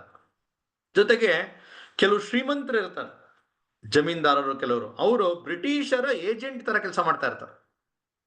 ಈ ಟ್ಯಾಕ್ಸ್ ಕಲೆಕ್ಟ್ ಮಾಡೋಕ್ಕೂ ಇತ್ಯಾದಿ ಕೆಲಸಗಳಿಗೆ ಅವರು ಬ್ರಿಟಿಷರ ಪರವಾಗೇ ಇದ್ದಂತ ಒಂದು ಶ್ರೀಮಂತರ ಒಂದು ದೊಡ್ಡ ಗುಂಪೆ ಇರುತ್ತೆ. ಅವರು ಅನೇಕರಿಗೆ ಸಾಲ ಕೊಟ್ಟು ಖಾಲಿ ಪತ್ರದಲ್ಲಿ ಸಹಿ ಹಾಕ್ಸ್ಕೊಂಡು ಜನರಿಗೆ ಹಿಂಸೆ ಕೊಡ್ತಾ ಇರ್ತಾರೆ. ನಾವು ಅನೇಕ ಸಿನಿಮಾಗಳಲ್ಲಿ ನೋಡ್ತೀವಿ, ಆ ರೀತಿ ಇರುತ್ತೆ. ಅಂತವ್ರನ್ನ ಲೂಟಿ ಮಾಡ್ತಾರೆ. ಆವಾಗ ಇನ್ನೊಂದು ಜೊತೆಗೆ ಏನಂದ್ರೆ, ಆ ಲೂಟಿ ಮಾಡಿ ಈ ಬಡವರ ಹತ್ರ ಇದ್ದಂತಹ ಅವರ ಪತ್ರಗಳೇನಿತ್ತೋ ಆ ಎಲ್ಲಾ ಪತ್ರಗಳನ್ನ ಸುಟ್ಟಾಕ್ಬಿಡ್ತಾ ಇರ್ತಾರೆ. ಅದಿಟ್ಕೊಂಡು ತಾನೇ ಇವರು ಬ್ಲ್ಯಾಕ್ ಮೇಲ್ ಮಾಡ್ತಾ ಇರ್ತಾರೆ. ಸೊ ಆ ರೀತಿ ಬಡವರ ಪರವಾಗಿ ಆ ಒಂದು ಹಣ ಅದು ಅವ್ರಿಗೆ ಮುಂದೆನೂ ಉಪಯೋಗ ಆಗ್ಬೇಕು ಅನ್ನೋ ಕಾರಣಕ್ಕೋಸ್ಕರ ಮಾಡ್ತಾ ಇರ್ತಾರೆ. ಈ ರೀತಿ ಇವನು ಸೈನ್ಯವನ್ನು ಕಟ್ಟಿ ನೋಡ್ತಾ ನೋಡ್ತಾ ಬ್ರಿಟಿಷರ ವಿರುದ್ಧ ಯುದ್ಧವನ್ನೇ ಶುರು ಮಾಡ್ಬಿಡ್ತಾರೆ. ಆಗ ಮುಂಬೈ ಪ್ರೆಸಿಡೆನ್ಸಿಯ ಗವರ್ನರ್ ಆಗಿದ್ದಂತಹ ರಿಚರ್ಡ್ ಟೆಂಪಲ್, ಅವನ್ಗೆ ಈ ಸುದ್ದಿ ಬರ್ತಾ ಬರ್ತಾ ಕಡೆಗೆ ಅವನ್ಗನ್ಸತ್ತೆ ಏನಾರು ಮಾಡಿ ಅವನು ಹಿಡಿಬೇಕು ಅಂತ ಹೇಳಿ, ಜನರಿಗೆ ದುಡ್ಡಿನ ಆಸೆ ತೋರಿಸಿದ್ರೆ ಖಂಡಿತ ಅವರು ಇದೇ ಬರ್ತಾರೆ, ಕೈಗೆ ಸಿಗ್ತಾರೆ ಅಂದ್ಬಿಟ್ಟು ವಾಸುದೇವ್ ಬಲ್ವನ್ ಫಡ್ಕೆ ಅವನನ್ನ ಹಿಡ್ಕೊಡ್ಬೇಕು ಅಂತ ಹೇಳಿ ಅವನ್ ಫೋಟೋ ಹಾಕ್ಬಿಟ್ಟು ಕೆಳಗಡೆ ಅವನ ವಿವರ ಕೊಟ್ಬಿಟ್ಟು, ಇವನನ್ನು ಹಿಡ್ಕೊಟ್ರೆ ನಿಮಗೆ 1,000 ರೂಪಾಯಿ ಬಹುಮಾನ ಕೊಡ್ತೀವಿ ಅಂತ ಹೇಳಿ ಎಲ್ಲಾ ಕಡೆ ಪೋಸ್ಟರ್ ಅಂಟಿಸ್ತಾರೆ. ನೋಡಿ, ಅವ್ರು ಅನ್ಕೊಂಡಿದ್ದೆ ನಿಜ ಆಗಿದ್ರೆ ಇವನು ಮನೆಗೆ ಬರ್ತಾ ಇದ್ದ, ಜನರ ಮಧ್ಯೆ ಓಡಾಡ್ತಾ ಇದ್ದ, ಹಳ್ಳಿಗಳಲ್ಲಿ ಓಡಾಡ್ತಾ ಇದ್ದ, ಯಾರೋ ಒಬ್ರು ಹಿಡ್ಕೊಡ್ಬಾಯ್ತು. ಯಾರು ಹಿಡ್ಕೊಡಲ್ಲ. ಅಷ್ಟಾಗಿ ವಾಸುದೇವನೇ ಆ ರಿಚರ್ಡ್ ಟೆಂಪಲ್ಗೆ ಪತ್ರ ಬರೀತಾನೆ, ವಾರ್ನಿಂಗ್ ಕೊಟ್ಟು, ನೀವು ಮಾಡ್ತಾ ಇರ್ತಕ್ಕಂಥ ಅನ್ಯಾಯ, ಜೊತೆಗೆ ಆಗ ಕ್ಷಾಮ ಬಂದಿರುತ್ತೆ, ಜನರಿಗೆಲ್ಲ ಈ ರೀತಿಯ ದಬ್ಬಾಳಿಕೆ ಮಾಡ್ತಾ ಇರ ಅಂತ ಹೇಳಿ ಅವನಿಗೆ ಒಂದು ವಾರ್ನಿಂಗ್ ಲೆಟರ್ ಬರೀತಾನೆ. ಆ ಸಿಟ್ಟಿಗೆದ್ದು ಆ ರಿಚರ್ಡ್ ಟೆಂಪಲ್ ಆ ಒಂದು ಪ್ರೈಸ್ ಅಮೌಂಟ್ನ ಮತ್ತೆ ಸ್ವಲ್ಪ ರಿವೈಸ್ ಮಾಡ್ತಾನೆ. ಎಲ್ಲಾ ಕಡೆ ಪೋಸ್ಟರ್ ಬರುತ್ತೆ, ವಾಸುದೇವ್ ಬಲ್ವನ್ ಫಡ್ಕೆನ ಹಿಡ್ಕೊಟ್ರೆ 4,000 ರೂಪಾಯಿ ಕೊಡ್ತೀವಿ ಅಂದ್ಬಿಟ್ಟು. ಆಗಿನ ಕಾಲದಲ್ಲಿ ಸುಮಾರೊಂದು 150 ವರ್ಷದ ಕಡೆ 4,000 ರೂಪಾಯಿ ಅಂದ್ರೆ ಪ್ರಾಯಶಃ ತುಂಬಾ ದೊಡ್ಡ ಮೊತ್ತ. ಆದ್ರೆ ಸ್ವಾರಸ್ಯ ಅಂದ್ರೆ ಮಾರನೇ ದಿವಸ ಅದ್ರ ಪಕ್ಕ ಮತ್ತೊಂದು ಪೋಸ್ಟರ್ ಬರುತ್ತೆ. ಅದರಲ್ಲಿ ವಾಸುದೇವ್ ಬಲ್ವನ್ ಫಡ್ಕೆ ಒಂದು ಘೋಷಣೆ ಹಾಕಿರ್ತಾನೆ, ರಿಚರ್ಡ್ ಟೆಂಪಲ್ ತಲೆ ತಂದು ಕೊಟ್ರೆ 5,000 ರೂಪಾಯಿ ಬಹುಮಾನ ಕೊಡ್ತೀನಿ ಅಂತ. ಈ ರೀತಿ ಬ್ರಿಟಿಷರಿಗೆ ನಿದ್ದೆಗೆಡಿಸಿ ನಿರಂತರ ಹೋರಾಟ ಮಾಡಕ್ ಶುರು ಮಾಡ್ತಾರೆ. ನೋಡ್ತಾ ನೋಡ್ತಾ ಸುಮಾರು 9 ಜಿಲ್ಲೆಗಳು ಅವರ ವಶ ಆಗ್ಬಿಡುತ್ತೆ. ಬ್ರಿಟಿಷರ್ ಅನ್ಕೊಂಡಿದ್ರು ಈ 1857ರ ದಮನ ನಂತರ ಇನ್ನು ಪೂರ್ತಿ ಭಾರತ ಹೆದರಿ ನಮ್ಮ ಕೈಲಿರುತ್ತೆ ಅಂತ. ಆದ್ರೆ ಈ ರೀತಿಯ ಎದ್ಬಂದಂತಹ ವಾಸುದೇವ ಬ್ರಿಟಿಷರ್ಗೆ ತಲೆ ಕೆಟ್ಟೋಗುತ್ತೆ. ಅಷ್ಟೇ ಅಲ್ಲ, ಅವರ ರೈಲ್ವೆ ಅವಾಗ ಶುರು ಆಗಿರುತ್ತೆ, ಅದನ್ನ ಅನೇಕ ಕಡೆ ಇವರು ಇಂಟ್ರಪ್ಟ್ ಮಾಡ್ತಾರೆ, ಅಂಚೆ ವ್ಯವಸ್ಥೆಯನ್ನ ಇವರು ಧ್ವಂಸ ಮಾಡ್ತಾರೆ. ಹೀಗೆ ಬ್ರಿಟಿಷರ್ಗೆ ಎಲ್ಲ ಕಡೆಯಿಂದ ಆ ಬಿಸಿ ಮುಟ್ಟಕ್ಕೆ ಶುರು ಆಗುತ್ತೆ. ಆಗ ನಿಶ್ಚಯ ಮಾಡ್ತಾರೆ ಏನಾರು ಮಾಡಿ ಹಿಡಿಲೇಬೇಕು ಅಂತ ಹೇಳಿ ಒಬ್ಬ ಮಿಲಿಟರಿ ಆಫೀಸರ್ ಡೇನಿಯಲ್ ಅಂತ ಅವನ್ನ ಅದಕ್ಕೆ ಅಪಾಯಿಂಟ್ ಮಾಡ್ತಾರೆ. ಅವನು ತುಂಬಾ ಒಂದು ಮಿಲಿಟರಿಯ ತುಂಬಾ ಶೂರ ಹೋರಾಟಗಾರ, ತುಂಬಾ ಚಾಣಾಕ್ಷ. ಅವನು ಹೇಗೆ ಅಂದ್ರೆ ಏನಾರು ಒಂದು ಹಿಡಿಬೇಕು ಅಂತ ಹೇಳಿದ್ರೆ ಎಷ್ಟು ಕಷ್ಟಾರೋ ಹೋಗಿ ಸಾಧಿಸ್ ಬರತಕ್ಕಂತ ಒಬ್ಬ ವ್ಯಕ್ತಿ. ಅವನಿಗೆ ಇನ್ಚಾರ್ಜ್ ಕೊಡ್ತಾರೆ, ನೀನು ಹೋಗಿ ವಾಸುದೇವನ ಹಿಡಿಬೇಕು ಅಂತ ಹೇಳಿ. ಅವನು ಕೂಡ ಸೈನ್ಯ ತಗೊಂಡ್ಬರ್ತಾನೆ. ಒಂದ್ ಕಡೆ ಅಂತೂ ಮುಖಾಮುಖಿ ಆಗತ್ತೆ, ಒಂದು ವೀರಾವೇಶದ ಯುದ್ಧ ನಡೆದೇ ಬಿಡುತ್ತೆ. ಇವ್ರ ಕಡೆ ವಾಸುದೇವನ್ ಕಡೆ ಸಂಖ್ಯೆ ಕಡಿಮೆ ಇರುತ್ತೆ, ಬ್ರಿಟಿಷರ್ ಕಡೆ ಶಸ್ತ್ರಾಸ್ತ್ರಗಳು ಕೂಡ ಸ್ವಲ್ಪ ಜಾಸ್ತಿ ಇರುತ್ತೆ ಮತ್ತು ಆಧುನಿಕವಾದದ್ದಿರುತ್ತೆ. ಹಾಗಾಗಿ ಇವರ ಸೋಲಾಗ್ಬಿಡುತ್ತೆ. ಜೊತೆಗೆ ಇವರ ಪ್ರಮುಖ ಇರ್ತಾನೆ ರಾಮೋಶಿ ನಾಯಕ ದೌಲತ್ ರಾವ್ ಅಂತೇಳಿ, ಅವನು ಸತ್ತೋಗ್ತಾನೆ. ವಾಸುದೇವ್ ಬಲವಂತ್ ಫಡ್ಕೆಯ ಬಲಗೈ ಇದ್ದಂತ ಅವನು ದೌಲತ್ ರಾವ್ ಸತ್ತೋಗ್ತಾನೆ. ಅವನ ಮೂಲಕನೇ ಇಡೀ ರಾಮೋಶಿ ಸಮುದಾಯವನ್ನ ಇವರು ನಿಯಂತ್ರಣ ಮಾಡ್ತಾ ಇರ್ತಾರೆ. ಆದ್ರೆ ಯಾವಾಗ ಸೋಲಾಗುತ್ತೋ ಸ್ವಲ್ಪ ಇವನು ಹಿಂದೆ ಸರಿಬೇಕಾಗತ್ತೆ. ನೋಡಿ, ಇದೆಲ್ಲ ಆಗ್ತಾ ಇರ್ಬೇಕಾದ್ರೆ ಇವನ ಆ ಮನೆಯ ಪರಿಸ್ಥಿತಿ ಹೇಗಿತ್ತು ಅಂತ ಹೇಳಿದ್ರೆ, ಮನೆಯಲ್ಲಿ ಅವನು ಈ ಈ ರೀತಿಯ ಒಂದು ಕೆಲಸದ ಒಂದು ತೊಡ್ಕೊಂಡಾಗ ಆದರ್ಶದ ಬದುಕನ್ನ ನಡೆಸ್ತಾ ಇರ್ಬೇಕಾದ್ರೆ ಮನೆ ಕಡೆ ಗಮನನೇ ಕೊಡಕ್ಕಾಗ್ತಾ ಇರಲ್ಲ. ಆ ಮೊದಲ ಹೆಂಡತಿ ಯಾರಿರ್ತಾಳೆ ಸईबाई, ಅವಳಿಗೆ ಒಂದು ಮಗು ಆಗತ್ತೆ. ಆ ಮಗು ಪಾಪ ಚಿಕ್ಕ ವಯಸ್ಸಿನಲ್ಲಿ ತೀರ್ಕೊಳ್ಳುತ್ತೆ. ಎರಡನೇ ಮಗು ಆಗತ್ತೆ, ಹೆಣ್ಮಗು. ಅದಾಗಿ ಸ್ವಲ್ಪ ದಿವಸಕ್ಕೆ ಆ ಆ ತಾಯಿ ತೀರ್ಕೊಳ್ತಾಳೆ, ಅಂದ್ರೆ ಇವನ ಹೆಂಡತಿ ತೀರ್ಕೊಂಡ್ಬಿಡ್ತಾಳೆ. ಅಂದ್ರೆ ಕೆಲವೇ ತಿಂಗಳಿರ್ತಕ್ಕಂಥ ಮಗಳಿದ್ದಾಳೆ, ಹೇಗೆ ಇವನು ನಿಭಾಯಿಸೋದು? ಎಲ್ಲರೂ ಸಲಹೆ ಕೊಡ್ತಾರೆ ಇನ್ನೊಂದು ಮದುವೆ ಆಗು ಅಂತ ಹೇಳಿ. ಸರಿ ಅಂತ ಇನ್ನೊಂದು ಮದುವೆ ಆಗಿರ್ತಾನೆ. ಅವಳು ಪಾಪ ಆ ಮಗುನ ನೋಡ್ಕೊಳ್ತಾ ಇರ್ತಾಳೆ. ಇವನು ಈ ತರ ಎಲ್ಲಾ ಕಡೆ ಅಲಿತಾ ಇರ್ತಾನೆ, ಹೋರಾಟಕ್ಕೆ ಸಿದ್ಧತೆ ಮಾಡ್ತಾ ಇರ್ತಾನೆ. ರಾತ್ರಿ ಬರ್ತಾನೆ, ಊಟ ಮಾಡ್ತಾನೆ, ಮಾಡಲ್ಲ, ಮನೆಗೆ ಬರಲ್ಲ. ಈ ರೀತಿಯ ಪರಿಸ್ಥಿತಿ. ಇಂಥ ಪರಿಸ್ಥಿತಿಯಲ್ಲಿ ಒಂದ್ ದಿವಸ ವಾಸುದೇವ್ ಬಲ್ವಂತ್ ಫಡ್ಕೆ ಬಂದು ಅವನ ಹೆಂಡತಿ ಅವಳಿಗೆ ಇವನು ಹೇಳ್ತಾನೆ, ನಿನಗೊಂದು ವಿಷಯ ಹೇಳ್ಬೇಕು.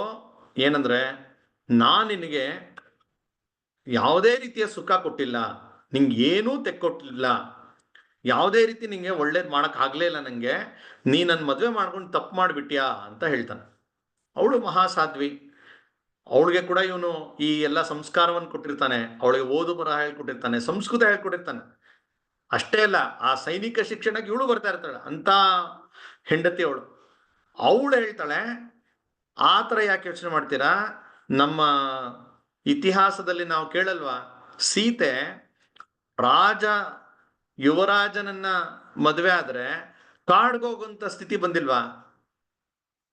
5 ಜನ ಗಂಡಂದ್ರಿದ್ರು ದ್ರೌಪದಿಗೆ ಏನ್ ಕಷ್ಟ ತಪ್ತಾ ಅಂತೆಲ್ಲ ಹೇಳ್ತಾಳೆ. ಅಂದ್ರೆ ಇವನ ವಾಸುದೇವ್ ಬಲ್ವಂತ್ ಫಡ್ಕೆಗೆ ಅದೇ ತಕ್ಕಂತೆ ಯೋಚನೆ ಮಾಡ್ತಕ್ಕಂಥ ಆ ಹೆಂಡತಿ ಹೇಳ್ತಾನೆ, ಅದ್ ಸರಿ, ಆದ್ರೆ ನೀನು ಈಗ ಸೀತೆ ತರ ಆಗಿದೆ. ಯಾಕೆಂದ್ರೆ ಸೀತೆನ ಗೆದ್ಕೊಂಡು ಬಂದ ರಾಮ, ಆದ್ರೆ ಕಾಡಿಗೆ ಕಳಿಸ್ಬೇಕಾಯ್ತಲ್ಲ, ಅದೇ ರೀತಿ ಪರಿಸ್ಥಿತಿ ಬಂದಿದೆ ಅಂತಾನೆ. ಆಗ ಅವಳು ಏನು ಅಂತ ಅರ್ಥ ಆಗಲ್ಲ. ಅವಳು ಆವಾಗ ಹೇಳ್ತಾನೆ, ನೋಡು, ಇನ್ನ ನಾನು ಇಲ್ಲಿ ಪೂನಾದಲ್ಲಿ ಇರಕ್ಕಾಗಲ್ಲ, ಇಲ್ಲಿರೋದು ತುಂಬಾ ಅಪಾಯ ಇದೆ. ಹಾಗಾಗಿ ನಾ ಇನ್ನ ಹೊರಗಡೆನೆ ಇರ್ತೀನಿ, ಎಲ್ಲಿರ್ತೀನಿ ಅಂತ ಯಾರಿಗೂ ಗೊತ್ತಿಲ್ಲ. ಹಾಗಾಗಿ ನಿನ್ನ ನೋಡ್ಕೊಳಕ್ ನನ್ಗಾಗಲ್ಲ. ದಯಮಾಡಿ ನೀನು ನಿಮ್ಮ ತಾಯಿ ಮನೆಗೆ ಹೋಗು, ಮಗುನ್ ಕರ್ಕೊಂಡು ಹೋಗು. ನಿನ್ನ ಮುಂದಿನ ಜೀವನವನ್ನ ನೀನೇ ಸಂಭಾಳಿಸ್ಕೊ, ನಾನಿನ್ ನೋಡ್ಕೊಳಕ್ ಆಗಲ್ಲ. ಮತ್ತೆ ಯಾವಾಗ ಸಿಗ್ತೀರಾ ಅಂದ್ರೆ, ನನ್ನ ಗುರಿ ಇರೋದು ಭಾರತವನ್ನು ಸ್ವತಂತ್ರಗೊಳಿಸ್ಬೇಕು. ಆ ಸ್ವತಂತ್ರಗೊಂಡಂತ ನಂತರ ಅಕಸ್ಮಾತ್ ನಾವೇ ಮತ್ತೆ ಭೇಟಿ ಆದ್ವಿ ಅಂತ ಹೇಳಿದ್ರೆ ಆವಾಗ ನಾವು ನಮ್ಮ ಸಂಸಾರವನ್ನು ನಡೆಸೋಣ ಅಂತ ಹೇಳ್ತಾನೆ. ಕಣ್ಣೀರಾಗ್ತಾ ಇಬ್ರು ಬೀಳ್ಕೊಡುಗೆ ಆಗುತ್ತೆ. ಅವಳು ಎತ್ತಿನ ಗಾಡಿ ಹತ್ತಿ ತನ್ನ ಬಟ್ಟೆಯನ್ನ ತಗೊಂಡು, ಆಕೆಯ ತಮ್ಮ ಇರ್ತಾರೆ ಜೊತೆಗೆ, ಅವಳು ತನ್ನ ಊರಿಗೆ ಹೋಗ್ತಾಳೆ. ಅದಾದ್ಮೇಲೆ ಇವನು ಅಲ್ಲಿಂದ ಮನೆಯಿಂದ ಹೊರಟಂತವನು ಇನ್ಯಾವತ್ತೂ ಮನೆಗೆ ಬರೋದೇ ಇಲ್ಲ. ಹೀಗೆ ಅವನು ನಿರಂತರವಾಗಿ ಬ್ರಿಟಿಷರ ವಿರುದ್ಧ ಹೋರಾಟ ಮಾಡ್ತಾ ಇದ್ದಾನೆ. ಬ್ರಿಟಿಷರ ಕೈಗೆ ಮಾತ್ರ ಸಿಗ್ತಾ ಇಲ್ಲ. ಆ ಯುದ್ಧ ಬೇರೆ ಸ್ವಲ್ಪ ಹಿನ್ನಡೆ ಆಗಿದೆ. ಆಗ ಈ ಡೇನಿಯಲ್ ಇವರ ಬೆನ್ನತ್ತಿದ್ದಾನೆ. ಏನಾರು ಮಾಡಿ ಹಿಡಿಬೇಕು ಅಂತ ಹೇಳಿ. ಇವನ್ಗೆ ಸರಿಯಾಗಿ ಊಟ ಇಲ್ಲ, ಏನು ಒಂದ್ ಕಡೆ ನೆಲೆ ಇಲ್ಲ, ಎಲ್ಲೋ ಹೋಗ್ತಾನೆ ಬರ್ತಾನೆ. ಕಡೆಗೆ ಅನ್ಸತ್ತೆ ಎಲ್ಲ ಕಳ್ಕೊಂಬಿಟ್ಟಿಯಾನೆ. ಏನಾರು ಮಾಡಿ ನಾನು ಶ್ರೀಶೈಲಕ್ಕೆ ಹೋಗ್ಬೇಕು ಅಂತ ಅನ್ಸತ್ತೆ. ಒಂದಷ್ಟು ದೂರ ಟ್ರೈನಲ್ಲಿ ಬರ್ತಾನೆ, ಕರ್ನೂಲ್ ತನಕ ಬಂದು ಆಮೇಲೆ ಅಲ್ಲಿಂದ ಕಾಲ್ನಡಿಗೆಯಲ್ಲೇ 16 ಕಿಲೋಮೀಟರ್ ನಡೀತಾ 1500 ಅಡಿ ಎತ್ತರ ಇರತಕ್ಕಂಥ ಆ ಶ್ರೀಶೈಲ ಎಂಬ ತೀರ್ಥಕ್ಷೇತ್ರಕ್ಕೆ ಬಂದು ತಲುಪ್ತಾನೆ. ಕೃಷ್ಣಾ ನದಿ ಕೆಳಗಡೆ ಹರಿತಾ ಇದೆ. ಸುಮಾರು 1000 ಅಡಿ ಎತ್ತರ ಇರತಕ್ಕಂಥ ಒಂದು ಪರ್ವತದ ಮೇಲೆ ಇರ್ತಕ್ಕಂಥ ಜ್ಯೋತಿರ್ಲಿಂಗ ಶ್ರೀಶೈಲದ ಮಲ್ಲಿಕಾರ್ಜುನೇಶ್ವರ. ಅಲ್ಲಿಗೆ ಬರ್ತಾನೆ. ತುಂಬಾ ದುಃಖ ಆಗ್ಬಿಟ್ಟಿದೆ. ಬಂದು ಆ ಮಲ್ಲಿಕಾರ್ಜುನ ಲಿಂಗದ ಮುಂದೆ ನಿಂತು ಕಣ್ಣೀರ್ ಹಾಕ್ತಾನೆ, ದೇವ್ರ ಜೊತೆ ಜಗಳ ಆಡ್ತಾನೆ. ನಾ ಏನ್ ತಪ್ಪು ಮಾಡಿದೆ? ಯಾಕೆ ಈ ತರ ಆಗ್ತಾ ಇದೆ? ನಾನು ಆಸೆ ಪಟ್ಟಿದ ತಪ್ಪ? ನಮ್ ದೇಶ ಸ್ವತಂತ್ರ ಆಗ್ಬೇಕು, ಏನು ನನಗೆ ಕೈಗೂಡ್ತಾ ಇಲ್ಲ, ಏನ್ ಮಾಡ್ಬೇಕು ಮುಂದೆ ನನ್ಗೆ ಗೊತ್ತಾಗ್ತಾ ಇಲ್ಲ, ನೀ ದಾರಿ ತೋರಿಸ್ಬೇಕು ಅಂತ ಹೇಳಿ ಶಿವನ ಜೊತೆಗೆ, ಮಲ್ಲಿಕಾರ್ಜುನನ ಜೊತೆಗೆ ಇವನು ಅಲ್ಲಿ ಮಾತಾಡ್ತಾನೆ.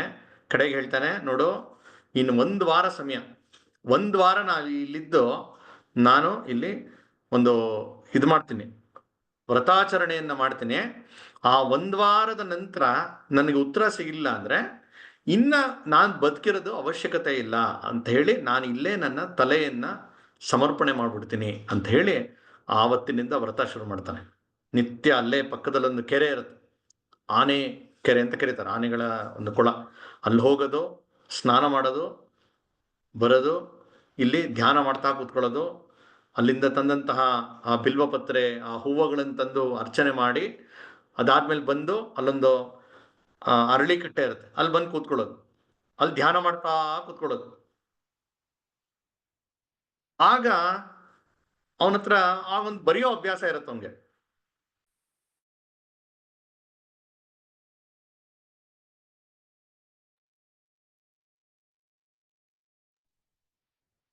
ಬರೆಯೋ ಅಭ್ಯಾಸ ಇರುತ್ತೆ. ತನ್ನ ಡೈರಿನಲ್ಲಿ ಇದನ್ನೆಲ್ಲ ಬರಿತಾ ಬಂದಿದ್ದಾನೆ. ಇವತ್ತಿಗೆ ನಮಗೆ ವಾಸುದೇವ್ ಬಲವನ್ ಫಡ್ಕೆಯ ಅನೇಕ ವಿಚಾರಗಳು ಸಿಕ್ಕಿರೋದು ಅವನದೇ ಬರಹದಿಂದ. ಬಹುತೇಕ ಅವನ್ ಡೈರಿ ಬರೆಯುವ ಅಭ್ಯಾಸ ಇತ್ತು, ಅದ್ರಲ್ಲಿ ಇದನ್ನೆಲ್ಲ ಬರಿತಾ ಬರ್ತಾನೆ. ಆ ಬರ್ದಿರ್ತಕ್ಕಂಥ ಅವನ ಆ ಮಾತುಗಳನ್ನು ನೋಡ್ತಾ ಇದ್ರೆ ಎಷ್ಟು ತೀವ್ರವಾದ ಹಂಬಲ ಇತ್ತು. ಏನಾರು ಮಾಡಿ ಬ್ರಿಟಿಷರನ್ನ ನಾನು ಓಡಿಸ್ಬೇಕು ಅನ್ನುವ ಪ್ರಾಮಾಣಿಕವಾದಂತಹ ಒಂದು ಹಂಬಲ ಅದರಲ್ಲೆಲ್ಲ ಬರೀತಾನೆ. ತಾನು ಏನೇನಾಯ್ತು, ಏನೇನು ಯೋಚನೆ ಮಾಡಿದೆ, ಅವನು ಶ್ರೀಶೈಲಕ್ಕೆ ಬರೋ ದಾರಿನಲ್ಲಿ ಆದಂಥ ಘಟನೆಗಳನ್ನೆಲ್ಲ ಬರೆದಿಯಾನೆ. ಆಗ ನಮ್ಮ ದೇಶದಲ್ಲಿ ಕ್ಷಾಮ ಬಂದಿರುತ್ತೆ. ಕ್ಷಾಮ ಅನ್ನೋದು ನಮಗೆ ಬ್ರಿಟಿಷರ್ ಬರಕ್ ಮುಂಚೆ ಗೊತ್ತೇ ಇರಲಿಲ್ಲ. ಬ್ರಿಟಿಷರ್ ಬಂದ ನಂತರ ಈ ರೀತಿಯ ಕ್ಷಾಮಗಳು ಬರುತ್ತೆ, ಬೆಳೆ ಇಲ್ಲ, ನೀರಿಲ್ಲ, ಜನರಿಗೆ ಆಹಾರ ಇಲ್ಲ, ಎಲ್ಲ ಕಡೆ ಸಿಡುಬು ರೋಗ, ಕಾಲರ ಬರ್ತಾ ಇದೆ. ಅವನು ಬರ್ತಾ ಇರ್ಬೇಕಾದ್ರೆ ಆ ದೃಶ್ಯವನ್ನ ವರ್ಣನೆ ಮಾಡಿಯಾನೆ. ಜನರ ಆ ಮಾಂಸ ಎಲ್ಲ ಹೋಗಿ ಬರೀ ಮೂಳೆ ಇರ್ತಕ್ಕಂಥ ಜನ, ಬಾಯೆಲ್ಲ ಒಳಕೊಟ್ಟೋ ಇದೆ, ಮಕ್ಕಳಿಗೆ ಕುಡ್ಸಕ್ ಹಾಲಿಲ್ಲ, ರಸ್ತೆಯಲ್ಲಿ ಆ ನಾಯಿಗಳು, ಹಸು ಕರುಗಳು ಎಲ್ಲ ಬಣಕಲ್ಲಾಗಿ ಬಿದ್ದಿದೆ. ಮೇಲೆಲ್ಲ ರಣಹದ್ದುಗಳು ಹಾರಾಡ್ತಾ ಇದೆ. ಯಾವಾಗ ಈ ಪ್ರಾಣಿಗಳು ಸಾಯತ್ತೆ ಅದನ್ನ ತಗೊಂಡೋಗ್ಬೇಕು ಅಂತ. ಕೆಲವು ಕಡೆ ಇನ್ನೇನ್ ಸತ್ತಿಲ್ಲ ಅಂತಹ ಕರುಗಳನ್ನೆಲ್ಲ ರಣಹದ್ದುಗಳು ಎತ್ಕೊಡೋ ದೃಶ್ಯ ನೋಡ್ತಾನೆ. ಹೀಗೆ ಆ ದೃಶ್ಯ, ಭೀಕರ ಬಡತನ, ಕ್ಷಾಮ, ಶಿಕ್ಷಣ ಇಲ್ಲದೆ ಇರುವಂಥದ್ದು, ಬ್ರಿಟಿಷರ ದಬ್ಬಾಳಿಕೆ, ಇಷ್ಟೆಲ್ಲ ಇದ್ರೂ ಅವ್ರು ಯಾವುದೇ ರೀತಿಯ ಸಹಕಾರ ಕೊಡದೆ ಇರ್ತಕ್ಕಂಥದ್ದನ್ನೆಲ್ಲ ನೋಡಿ ಮನಸ್ಸು ಮಮ್ಮಲ ಮರಗಿರುತ್ತೆ. ನಿತ್ಯ ಆಹಾರ ಇಲ್ಲ, ಏನಿಲ್ಲ, ಬರೀ ಈ ಸಾಧನೆ ಮಾಡ್ತಾ ಬರ್ತಾನೆ. 1 ದಿವಸ, 2 ದಿವಸ, 3 ದಿವಸ ಆಗುತ್ತೆ. 2-3 ದಿವಸ ಆಗೋಷ್ಟೊತ್ತಿಗೆ ನಡೆಯಕ್ಕೆ ಆಗ್ತಾ ಇಲ್ಲ, ಶಕ್ತಿನೇ ಇಲ್ಲ. ಆದ್ರೆ ಮನಸ್ಸು ಮಾತ್ರ ಇದೆ. ಬಂದು ತನ್ನ 7ನೇ ದಿವಸ ಬರ್ತಾನೆ. 7ನೇ ದಿವಸ ಬಂದಾಗ ಅವನಿಗೇನು ಅಲ್ಲಿ ಉತ್ತರ ಸಿಗಲ್ಲ, ಏನ್ ಮಾಡ್ಬೇಕು ಮುಂದೆ ಅಂತ. ಸರಿ ಅಂತ ಆ ಶ್ರೀಶೈಲದ ಮಲ್ಲಿಕಾರ್ಜುನನ ಮುಂದೆ ನಿಂತು ತಲೆಬಾಗಿ, ಇನ್ನ ನನ್ನ ಬದುಕಿಗೆ ಯಾವುದೇ ಅವಶ್ಯಕತೆ ಇಲ್ಲ, ಅರ್ಥ ಇಲ್ಲ ಅಂತ ಹೇಳಿ ಕತ್ತಿಯನ್ನ ತೆಗೆದು ಇನ್ನೇನು ತನ್ನ ಕತ್ತನ್ನ ಕತ್ತರಿಸ್ಕೊಂಡು ಆ ತಲೆಯನ್ನ ಶಿವನಿಗೆ ಸಮರ್ಪಣೆ ಮಾಡಬೇಕು ಅಂತ ಹೊರಟಾಗ ಯಾರೋ ಕೈ ತಡಿತಾರೆ. ನೋಡಿದ್ರೆ ಅಲ್ಲೇ ಪಕ್ಕದ ಭ್ರಮರಾಂಬಾ ದೇವಸ್ಥಾನದ ಅರ್ಚಕ, ಆತ ಇವ್ರನ್ನ ನೋಡ್ತಾ ಇರ್ತಾನೆ. ಅವತ್ತಿಂದ ಏನೋ ವಿಚಿತ್ರ ಇದ್ದಾನೆ ಇವನು ಅಂತ ಅನ್ನಿಸ್ತಾ ಇರುತ್ತೆ. ಅವನ್ ತಡೆದು ಇವ್ರನ್ನ ಎತ್ಕೊಂಡು ಬಂದು ಒಂದ್ ಕಡೆ ಕೂಡಿಸಿ ಅವ್ರಿಗೆ ಸಮಾಧಾನ ಮಾಡಿ, ಆಮೇಲೆ ಅಲ್ಲಿನ ಪಟೇಲರು ಬರ್ತಾರೆ, ಉಳ್ಕೊಳಕ್ ವ್ಯವಸ್ಥೆ ಮಾಡಿ. ಇವಂಗೆ ವಿಪರೀತ ಜ್ವರ, ಊಟ ಮಾಡಿಲ್ಲ, ಮೈ ಸುಡ್ತಾ ಇದೆ, ಮೈ ನಡೆಯಕ್ಕೆ ಶಕ್ತಿ ಇಲ್ಲ, ಆದ್ರೆ ಮನಸ್ಸು ಮಾತ್ರ ಖಚಿತವಾಗಿದೆ, ಈ ದೇಶಕ್ಕೆ ಸ್ವಾತಂತ್ರ್ಯ ತರಲ್ಬೇಕು, ಏನಾರು ಮಾಡ್ಬೇಕು ಅಂತ. ಅಲ್ಲಿ ಅವರು ಈ ರೂಪದಲ್ಲಿ ಬಂದು ಒಂದು ರೀತಿ ಉತ್ತರ ಕೊಟ್ಟಂಗಾಗತ್ತೆ. ಆಗ ಅವರೆಲ್ಲ ಹೇಳ್ತಾರೆ, ತುಂಬಾ ಶ್ರೇಷ್ಠವಾದಂಥ ಗುರಿ ಇಟ್ಕೊಂಡಿದ್ಯಾ, ಆದ್ರೆ ಸಾಯೋದು ಅಂತ ಹೇಳಿದ್ರೆ ಅದು ಕಲಿಯುಗದಲ್ಲಿ ಈ ರೀತಿ ಸತ್ರೆ ಅದು ಪಾಪ. ಅದು ಆತ್ಮಾಹುತಿ ಎಲ್ಲ ಕರೆಯೋದಿಲ್ಲ, ಆತ್ಮಹತ್ಯೆ ರೀತಿ ಆಗತ್ತೆ. ಪ್ರಯತ್ನ ಮಾಡಬೇಕು, ಕಡೆಗೆ ತನಕ ಪ್ರಯತ್ನ ಮಾಡಬೇಕು ಅಂತ ಹೇಳಿ ಅವರೆಲ್ಲ ಸ್ಫೂರ್ತಿ ಕೊಡ್ತಾರೆ. ವಾಪಸ್ ಅಲ್ಲಿಂದ ಬರ್ತಾನೆ, ಇಲ್ಲಿ ಆ ಗಾಣಗಾಪುರಕ್ಕೆ ಬರ್ತಾನೆ. ಇಲ್ಲಿ ಬಂದು ಬೇರೆ ಒಂದಷ್ಟು ಜನನ್ನ ಸೇರಿಸ್ತಾ ಅವನು ಸೈನ್ಯವನ್ನ ಮತ್ತೆ ಕಟ್ತಾ ಹೋಗ್ತಾನೆ. ಅಷ್ಟೊತ್ತಿಗೆ ಆ ಡೇನಿಯಲ್ ಬರ್ತಾ ಇದ್ದಾನೆ. ಗಾಣಗಾಪುರದಲ್ಲಿ ಒಂದು ದೇವಸ್ಥಾನದಲ್ಲಿ ಇವನ್ ಗಡ್ಡ ಎಲ್ಲ ಬಿಟ್ಟು ಒಬ್ಬ ಸಾಧುವಿನಂತೆ ಪ್ರವಚನ ಮಾಡ್ಕೊಂಡು ಇದ್ಬಿಡ್ತಾನೆ. ಯಾರಿಗೂ ಗೊತ್ತೇ ಆಗಲ್ಲ. ಯಾವ ಒಬ್ಬ ಸ್ನೇಹಿತನ ಜೊತೆ ಇವನ್ ಇರ್ತಾನೆ, ಅವನ ಸ್ನೇಹಿತನ ಹೆಂಡತಿ ಅವಳಿಗೆ ತಡ್ಕೊಳಕ್ಕೆ ಆಗಲ್ಲ. ಒಂದ್ 2-3 ಜನರ ಹತ್ರ ಹೇಳ್ಬಿಡ್ತಾಳೆ, ಯಾರ ಬಗ್ಗೆ ನಾವೆಲ್ಲ ಕೇಳ್ತಾ ಇದೀವಿ ವಾಸುದೇವ ಬಲ್ವನ್ ಫಡ್ಕೆ ಅವನೇ ಇವನು ಅಂತ. ಅವಳ ಅವಳ ಅವಳ ಹೆಣ್ಣು ಪಾಪ ಅವಳ ಬಾಯಿ ತಡ್ಕೊಳಕ್ ಆಗಲ್ಲ, ಹೇಳೇ ಬಿಡ್ತಾಳೆ. ಅದ್ ಹಂಗೆ ಹರಡಿ ಕಡೆಗೆ ಆ ಡೇನಿಯಲ್ ತನಕ ಹೊಟ್ಟೋಗುತ್ತೆ. ಗಾಣಗಾಪುರಕ್ಕೆ ಅವನು ಸೈನ್ಯ ತಗೊಂಡು, ನೋಡಿ, ಒಬ್ಬನ್ನ ಹಿಡಿಯಕ್ಕೋಸ್ಕರ ಒಂದು ದೊಡ್ಡ ಸೈನ್ಯ. ಅಷ್ಟೇ ಅಲ್ಲ, ಹೈದರಾಬಾದ್ಗೆ ಬಂದು ಹೈದರಾಬಾದ್ ನಿಜಾಮನ ಸಹಾಯ ತಗೊಂಡು ಅಲ್ಲೊಬ್ಬ ಮೇಲಧಿಕಾರಿ ಇರ್ತಾನೆ, ಅವನು ಸೈನ್ಯ ತಗೊಂಡು ಒಬ್ಬನನ್ನ ಹಿಡಿಯಕ್ಕಾಗಿ ಬರ್ತಾರೆ. ಕಡೆಗೆ ಇಲ್ಲಿ ಬರ್ತಾರೆ. ಇಲ್ಲಿ ಇವನ್ ಗೊತ್ತಾಗತ್ತೆ ಅವ್ರು ಬಂದ್ಯಾರ ಅಂತ. ತಕ್ಷಣ ಅಲ್ಲಿಂದ ಹೋಗಿ ಅಲ್ಲೊಂದು ನದಿ ಹರಿತಾ ಇರುತ್ತೆ, ಭೀಮಾ ನದಿ. ಆ ಭೀಮಾ ನದಿಯನ್ನ ದಾಟ್ಕೊಂಡು ಆ ಕಡೆ ಹೊರಟೋಗ್ತಾನೆ, ಅಲ್ಲಿ ಗಟ್ಟಿಸ್ಕೊಂಡ್ಬರ್ತಾನೆ. ಇವನು ಓಡಿ ಓಡಿ ಓಡಿ ಕಾಡಿನಲ್ಲಿ ಓಡ್ತಾ ಇದ್ದಾನೆ. ಊಟ ಇಲ್ಲ, ತಿಂಡಿ ಇಲ್ಲ, ನಿದ್ದೆ ಇಲ್ಲ, ಜ್ವರ, ಮೈ ಗಡ್ಡ ಎಲ್ಲ ಬಂದ್ಬಿಟ್ಟಿದೆ. ವಿಪರೀತ ಆ ಒಂದು ರೋಗ. ಏನಾಗ್ತಾ ಇದೆ ಗೊತ್ತಿಲ್ಲ, ಎಲ್ಲಿದ್ದೀನಿ ಏನು ಗೊತ್ತಾಗ್ತಾ ಇಲ್ಲ. ಹೋಗಿ ಒಂದ್ ಕಡೆ ಒಂದು ಕಾಡು ಮಧ್ಯದಲ್ಲಿ ಒಂದು ದೇವಸ್ಥಾನದ ಹಿಂಗ್ ಮಲ್ಕೊಳ್ತಾನೆ. ಗಾಢವಾದ ನಿದ್ರೆ ಬಂದ್ಬಿಡುತ್ತೆ. ಏನೋ ಅಲ್ಲಾಡ್ದಂಗ ಆತ ಎಚ್ಚರ ಆಗತ್ತೆ. ನೋಡಿದ್ರೆ ಅವನ ಎದೆ ಮೇಲೆ ಆ ಡೇನಿಯಲ್ ಕಾಲಿಟ್ಬಿಟ್ಟು ಅವನ್ಗೆ ಹೇಳ್ತಾನೆ, ಎದ್ದೇಳು ಅಂತ. ನೋಡ್ತಾನೆ, ಎಂತ ಒಂದು ನಿದ್ದೆ ಇಲ್ಲದೆ, ಎಷ್ಟೋ ನಿದ್ದೆ ಇಲ್ಲದೆ ಆ ಗಾಢ ನಿದ್ರೆ ಜಾರ್ಬಿಟ್ಟಿದ್ದ. ಕಣ್ ತೆಗೆದು ನೋಡಿದ್ರೆ ಆ ಡೇನಿಯಲ್ ಇವನ್ ಎದೆ ಮೇಲೆ ಕಾಲಿಟ್ಟಿದ್ದಾನೆ. ಹೇಗಾಗ್ಬೇಕು ನೋಡಿ. ಆದ್ರೆ ವಾಸುದೇವ ಬಲ್ವನ್ ಫಡ್ಕೆಗೆ ಹೆದರಿಕೆ ಆಗ್ಲಿಲ್ಲ. ಅವನು ಅಲ್ಲೂ ಹೇಳ್ತಾನೆ, ಅಂದ್ರೆ ಸುತ್ತ ಸೈನಿಕರಿದ್ದಾರೆ, ಇವನು ಒಬ್ಬನೇ, ಯಾವುದೇ ಶಸ್ತ್ರಾಸ್ತ್ರ ಇಲ್ಲ. ಆದ್ರೆ ಅವನ ಒಂದು ಸಂಕಲ್ಪ ಶಕ್ತಿ ಹೇಗಿತ್ತು, ವಿಲ್ ಪವರ್ ಹೇಗಿತ್ತು ಅಂತ ಹೇಳಿದ್ರೆ, ಅವನು ಹೇಳ್ತಾನೆ, ಈ ತರ ಇಷ್ಟು ದೊಡ್ಡ ಸೈನ್ಯ ಇಟ್ಕೊಂಡು ನನ್ನ ಜೊತೆ ಯುದ್ಧ ಮಾಡಕ್ಕೆ ಅಂತ ಬಂದಿಯಲ್ಲ, ತಾಕತ್ತಿದ್ರೆ ಇವಾಗ್ಲೂ ಎದ್ಬಾ ನನ್ನ ಜೊತೆ ಯುದ್ಧ ಮಾಡು ನೋಡೋಣ ಅಂತ ಹೇಳ್ತಾನೆ. ಇದು ತಾಕತ್ತಂದ. ಅವನ್ಗೆಲ್ಲಿ ತಾಕತ್ತಿರುತ್ತೆ. ಅವನ್ ಬಂಧನ ಮಾಡಿ ಕರ್ಕೊಂಡ್ಬರ್ತಾರೆ, ಪೂನಾಗ್ ಕರ್ಕೊಂಡ್ಬರ್ತಾರೆ. 1000 ಜನ ಸೇರ್ಬಿಟ್ಯಾರ ಅವ್ನು ನೋಡ್ಬೇಕು ಅಂತ ಹೇಳಿ. ಯಾಕೆಂದ್ರೆ ಬ್ರಿಟಿಷರನ್ನ ಓಡಿಸಬಹುದು ಅನ್ನುವ ಕಲ್ಪನೆ ಇಲ್ಲದೆ ಇದ್ದಾಗ ಒಬ್ಬ ಈ ರೀತಿಯ ಒಂದು ಬ್ರಿಟಿಷರಿಗೆ ಚಳ್ಳೆ ಹಣ್ಣು ತಿನ್ನಿಸಿದಂತ ಒಬ್ಬ ಸಾಹಸಿ ಬಂದಿಯಾನೆ ಅಂದ್ರೆ ನೋಡಕ್ 1000 ಜನ ಸೇರ್ತಾರೆ. ಕೋರ್ಟ್ ಕರ್ಕೊಂಡ್ಬರ್ತಾರೆ. ಕೋರ್ಟ್ನಲ್ಲಿ ಅವನ ಬಗ್ಗೆ ಆಪಾದನೆಗಳನ್ನೆಲ್ಲ ಹೇಳ್ತಾರೆ. ನಿನ್ ಪರವಾಗಿ ಯಾರು ವಕೀಲರಿದಾರಾ ಅಂತ ಕೇಳ್ತಾರೆ. ಇವನ್ ಪರವಾಗಿ ಯಾರು ಬರಕ್ ಧೈರ್ಯ ಇರುತ್ತೆ. ಇವನು ಯಾರು ಇಲ್ಲ ಅಂತ ಇನ್ನೇನ್ ಹೇಳ್ಬೇಕೋ ಅಷ್ಟೊತ್ತಿಗೆ ಹಿಂದ್ಗಡೆಯಿಂದ ಒಂದು ವಾಯ್ಸ್ ಬರುತ್ತೆ, ವಾಸುದೇವ್ ಬಲ್ವನ್ ಫಡ್ಕೆ ಪರವಾಗಿ ನಾನು ವಕಾಲತ್ ಮಾಡ್ತೀನಿ ಅಂತ. ಎಲ್ರು ತಿರುಗಿ ನೋಡ್ತಾರೆ. ಅದೇ ಸಾರ್ವಜನಿಕ ಕಾಕ. ಯಾರು ಇವನ್ಗೆ ಪ್ರಾರಂಭದಿಂದ ಪ್ರೇರಣೆ ಕೊಟ್ಟಂತ ಹಿರಿಯ ವಕೀಲರು ಅವ್ರು ಹೇಳ್ತಾರೆ, ಎಂತ ದೊಡ್ಡ ಕೆಲಸ ಮಾಡಿರ್ತಕ್ಕಂಥ ವಾಸುದೇವನಿಗೆ ಅವನ ಪರವಾಗಿ ನಾನ್ ವಾದ ಮಾಡ್ತೀನಿ, ಏನೇ ತೊಂದರೆ ಬಂದ್ರು ನಾನೇನ್ ಯೋಚನೆ ಮಾಡಲ್ಲ ಅಂತ ಹೇಳಿ ಅವರು ಎಲ್ಲ ವಾದ ಮಾಡ್ತಾರೆ. ಅವ್ರು ಹೇಳ್ತಾರೆ, ಅವನ್ ಕೊಲೆ ಮಾಡ್ದ, ಅದು ಮಾಡ್ದ, ಬೆಂಕಿ ಹಚ್ದ, ಲೂಟಿ ಮಾಡ್ದ ಅಂತ ಹೇಳ್ತಾ ಇರ, ಆದ್ರೆ ಇಂಟೆನ್ಷನ್ ಗಮನಿಸಿ ಅಂತ ಹೇಳಿ ತುಂಬಾ ಅವರು ಪ್ರಖರವಾಗಿ ವಾದ ಮಾಡ್ತಾರೆ. ಈಗ ಒಬ್ಬ ವ್ಯಕ್ತಿ ಇನ್ನೊಬ್ಬ ವ್ಯಕ್ತಿಯ ಹೊಟ್ಟೆಯನ್ನ ಚಾಕುವಿಂದ ಕತ್ತರಿಸ್ತಾನೆ. ಏನದು ಸರಿನೋ ತಪ್ಪೋ ಅಂತ ಹೇಳಿದ್ರೆ ನಾವು ಜಡ್ಜ್ಮೆಂಟ್ ಕೊಡೋಕ್ಕಾಗಲ್ಲ. ಯಾಕೆ ಅಂದ್ರೆ ಅವನ ಇಂಟೆನ್ಷನ್ ಏನು, ಅವನ ಹೊಟ್ಟೆನಲ್ಲಿ ಏನೋ ಕಾಯಿಲೆ ಇದೆ, ಹಾಗಾಗಿ ಈ ಡಾಕ್ಟರ್ ಅವನ ಹೊಟ್ಟೆಯನ್ನ ಕೂಯ್ದಿಯಾನೆ, ಅವನ್ಗೆ ಕೊಲೆಗಾರ ಅಂತ ಅಥವಾ ಅವನ್ಗೆ ಶಿಕ್ಷೆ ಕೊಡಲ್ಲ. ಯಾಕೆಂದ್ರೆ ಇಂಟೆನ್ಷನ್ ಅವನ ಹೊಟ್ಟೆಯಲ್ಲಿರ್ತಕ್ಕಂಥ ರೋಗದ ನಿವಾರಣೆ ಆಗ್ಬೇಕು, ಗೆಡ್ಡೆ ತೆಗಿಬೇಕು. ಅದೇ ಒಬ್ಬ ಕೊಲೆ ಮಾಡಿದ ಇಂಟೆನ್ಷನ್ ಏನು, ಕೊಲೆ, ಅವನ್ಗೆ ಶಿಕ್ಷೆ ಆಗತ್ತೆ. ಈ ರೀತಿ ಎಲ್ಲ ಉದಾಹರಣೆ ಕೊಡ್ತಾ ಅವರು ಪ್ರಖರವಾಗಿ ವಾದ ಮಂಡಿಸ್ತಾರೆ. ಕಡೆ ಎಷ್ಟು ಒತ್ತಡ ಬರುತ್ತೆ ಅಂದ್ರೆ ಆ ಜಡ್ಜ್ಗೆ ಇವನ್ಗೆ ಮರಣದಂಡನೆ ಶಿಕ್ಷೆ ಕೊಡಕ್ಕೆ ಆಗಲ್ಲ, ಆ ರೀತಿ ಸ್ಥಿತಿ ತರ್ತಾರೆ. ಕಡೆಗೂ ಬ್ರಿಟಿಷರ್ ನಿಶ್ಚಯ ಮಾಡಿರ್ತಾರೆ, ಇವನಿಂದ ನಮ್ಗೆ ನಿದ್ದೆ ಬರಲ್ಲ, ಇನ್ನ ಏನಾರು ಮಾಡ್ಬೇಕು ಅಂತ ಹೇಳಿ ಅವನಿಗೆ ಅಂಡಮಾನ್ ಜೈಲಿಗೆ ಕಳಿಸ್ಬೇಕು ಅಂತ ನಿಶ್ಚಯ ಮಾಡ್ತಾರೆ. ದೂರದ ಅಂಡಮಾನ್ ಜೈಲಿನಲ್ಲಿ ಕರಿ ನೀರಿನ ಶಿಕ್ಷೆ ಅಂತ ಆಗತ್ತೆ.